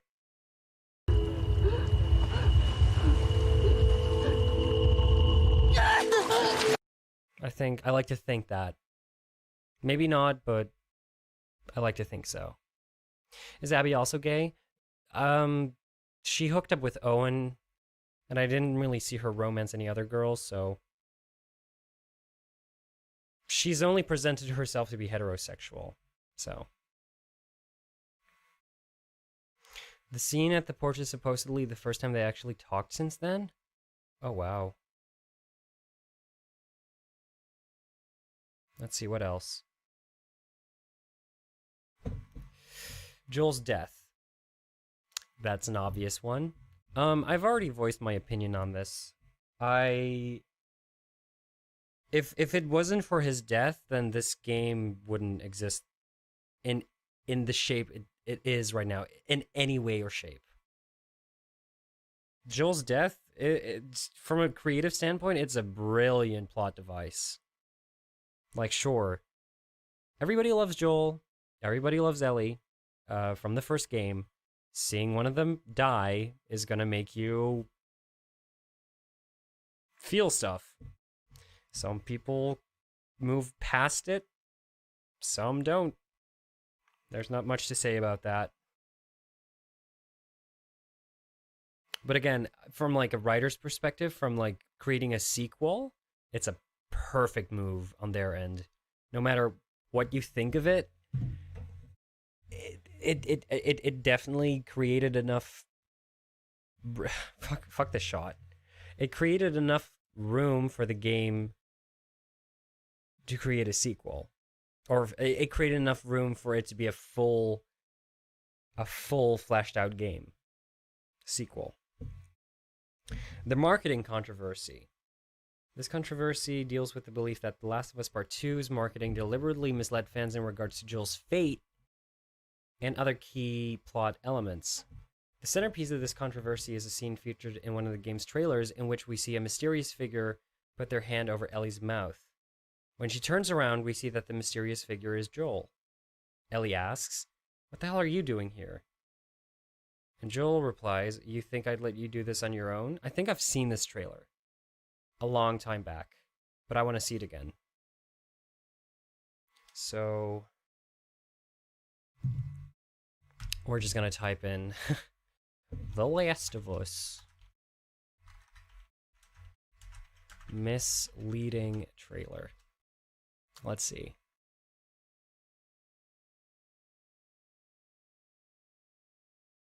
I wish things were different. Ellie! So this is the story trailer. This is what it was. This is what we got.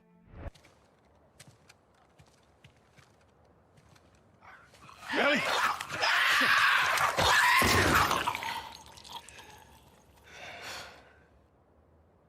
I know you wish things were different. I wish things were different. But they ain't. Okay, that's not too bad.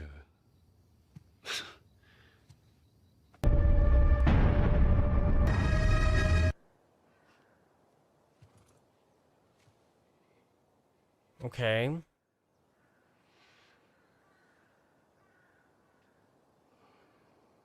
So far, not too big of a difference.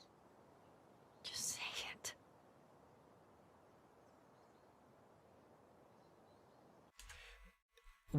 What I do find a little bit misleading is that they're showing multiple moments where Joel is seen in a flashback of Ellie, leading people to believe that you're playing a game where Joel is very much alive through a big part of the game. Whereas this is just a sliver of the game and it's actually in the past. That I do find somewhat misleading. Joel.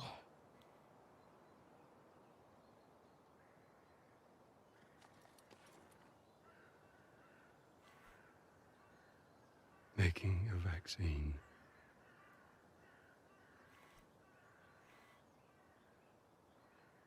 Would have killed you.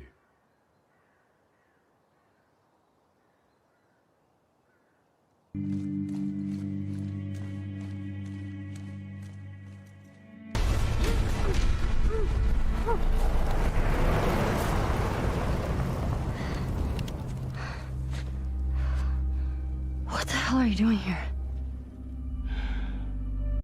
Aha. That's not very bueno. That's not, because that's Jesse. You think I'd let in the you game. do this on your own?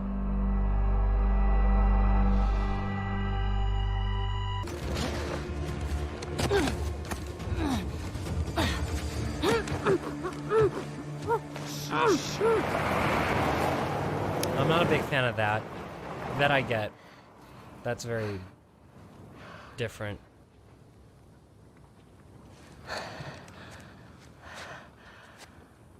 What the hell are you doing here? I think I'd let you do this on your own. Yeah, no, that's not cool. That's not cool.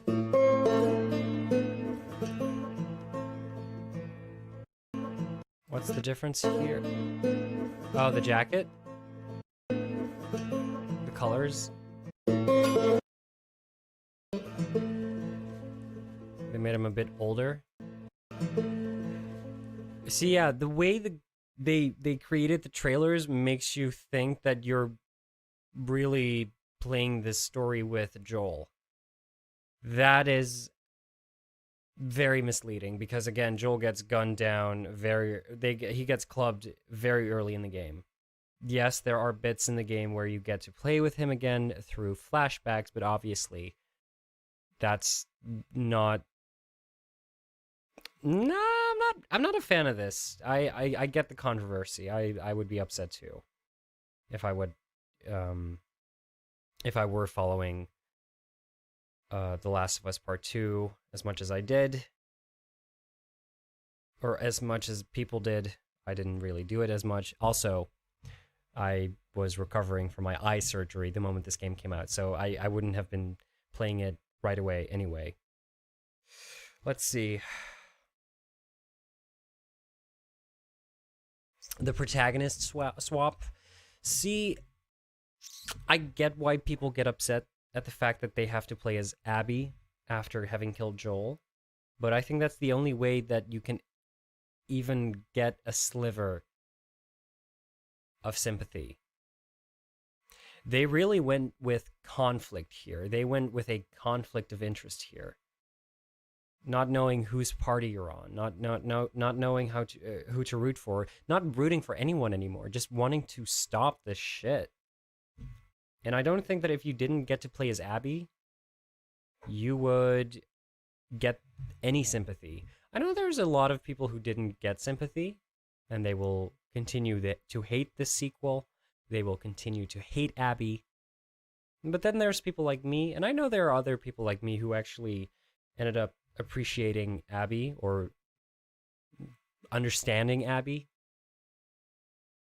So I guess that ultimately Naughty Dog pushed for that group of people who did understand that you would need to play as Abby to understand her story and to understand why she killed Joel. I think now I know that what happens fully, I might play it. I mean, if you have the game and you put it down and this is giving you some more perspective, please do, because this is a good game. And some people said that this game is lazy in terms of story writing, but I think it's the absolute opposite. I think they went out of their way to create such a difficult task in terms of telling a story, and that they told the story in the best of their abilities. They did a really good job. What else? I feel like the story swapping was necessary to get to the point of where we ended the game, obviously. To feel conflicted about having to beat up Abby and killing her. Having played as Ellie alone and just getting flashbacks from what Abby has gone through, that wouldn't have cut it. That would not have cut it at all. Violence controversy. The controversy is actually not entirely new. Throughout The Last of Us Part 2's marketing campaign, some fans felt that the sequel trailers and promotional material relied too heavily on violence. They argued that the marketing's prolific use of such violence began to make it feel a bit gratuitous. There's a lot of violence in this game. There is. But is there more violence in this than in the first one? Maybe. But I don't think it's a matter of there being more violence. I mean, yeah, you're playing as two characters, so obviously you get to witness 2 times horrific happenings to the characters. Because I would say that the stories are rather in sync in terms of them going through shit. Again, there's a lot of torture porn for both. There's a lot of near-death moments, and there's a lot of combat for both. But I feel like that was also present in the first one. And obviously, Naughty Dog's only grown and improved since the first game, so I think they just stepped it up a notch. And of course, it riles people up when you put that in the trailer, so from a marketing standpoint, not necessarily the worst thing to do. And I guess this is also an issue people have, the chronology of the game. I'm a very big fan of the way they allocated the stories. Some people said that you shouldn't have moved to the climax of the story and then reset it all the way back to 3 days before it happened to play as Abby again. I think it's the best way to do it, actually.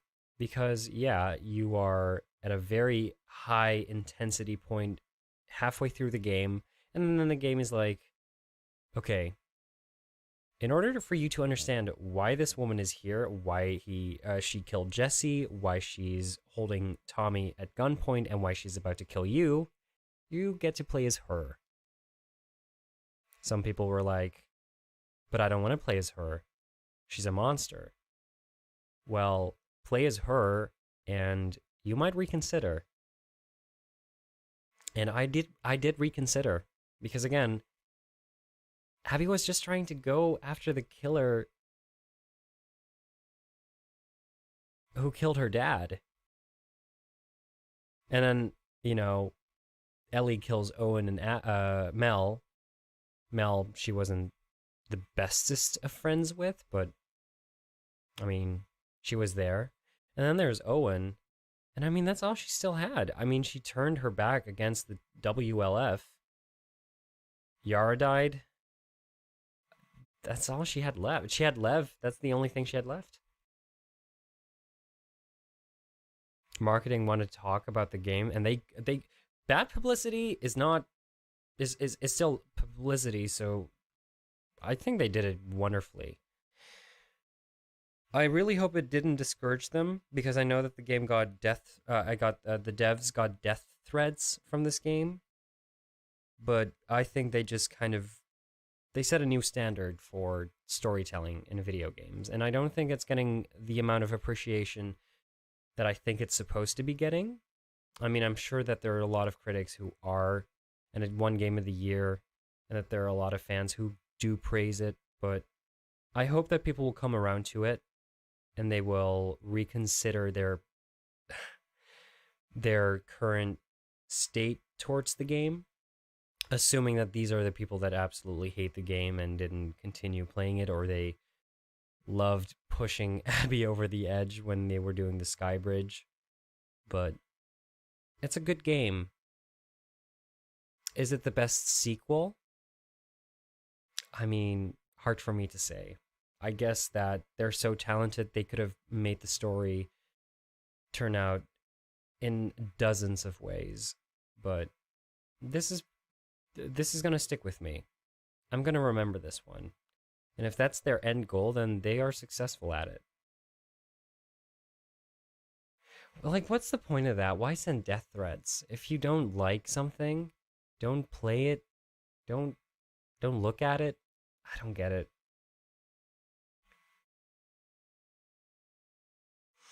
Who knows? Maybe in a few years, I'll still be streaming and I'll be playing The Last of Us Part 3. They totally could. They totally could. I don't know if they want to, and I don't know if there's a lot of demand for it. I think a lot of people were like, when they played this, they were like, The Last of Us Part 1 did not need a sequel. It did not. It was perfect, and you ruined it. It depends. You can't please everyone. You cannot please everyone. But it pleased me. Not always, and the ending did leave me feeling very indifferent, but I think I'm going to appreciate it more as time goes on. It's a human doing their job. Yeah, they're all... this game is masterclass, in my opinion. It's such a good game. And again, kudos to everyone involved. Even Neil Druckmann, who's done some questionable stuff. We're not going to talk about his controversies. That's something I'll do in the streams I'll do after this, just like shit talk. But this is a good game. I really liked it. That's my end verdict. I like The Last of Us Part 1 and 2. And I'm curious to see where the franchise goes. Let's see. And with that, I will be closing this Let's Talk stream. It was nice. I liked doing this. I liked going through the game and talk about all the different aspects of it. Story, characters, gameplay. I didn't have much to remark about the gameplay, but the cutscenes and the controversies. What's the next game? So I'm still doing New Vegas. I think I'm getting a good move on with that one because we're basically just doing the DLCs before ending the game, because you can't do the DLCs after you beat the game. So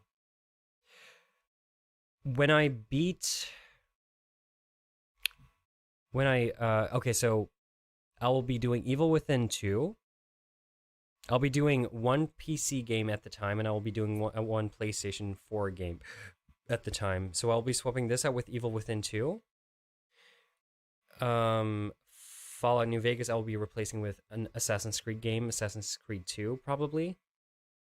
And after that, I think I'm gonna do Dragon Age, and because someone gifted that to me, and then I guess I can do Oblivion because you were basically the next one in the queue, Mike. So I think that's my order of games to play.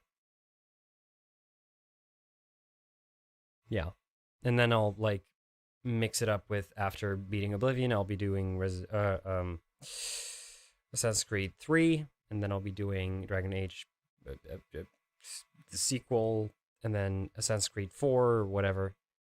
You're in for a treat with Assassin's Creed 2. I'm curious. I hope the jank gets less and less with each installment of Assassin's Creed, because the first one was it was something. It was something. All right. Guys, thank you so much for watching the stream. I'll probably be playing some more Fallout New Vegas tomorrow. So hopefully I will see you all there. And if not, have a good one. Have a great Monday tomorrow. I will see you all in the next streams, whenever those will be. I'm not sure if the start screen, the end screen works. Yeah, that doesn't work. So there we go. I think I'm gonna go and end it here. What about Red Dead 2? I'll be doing that after Evil Within 2. But you already knew that was gonna happen. Whoa. Wait, that was going to happen. There you go. So Evil Within 2 and then Red Dead 2. There you go.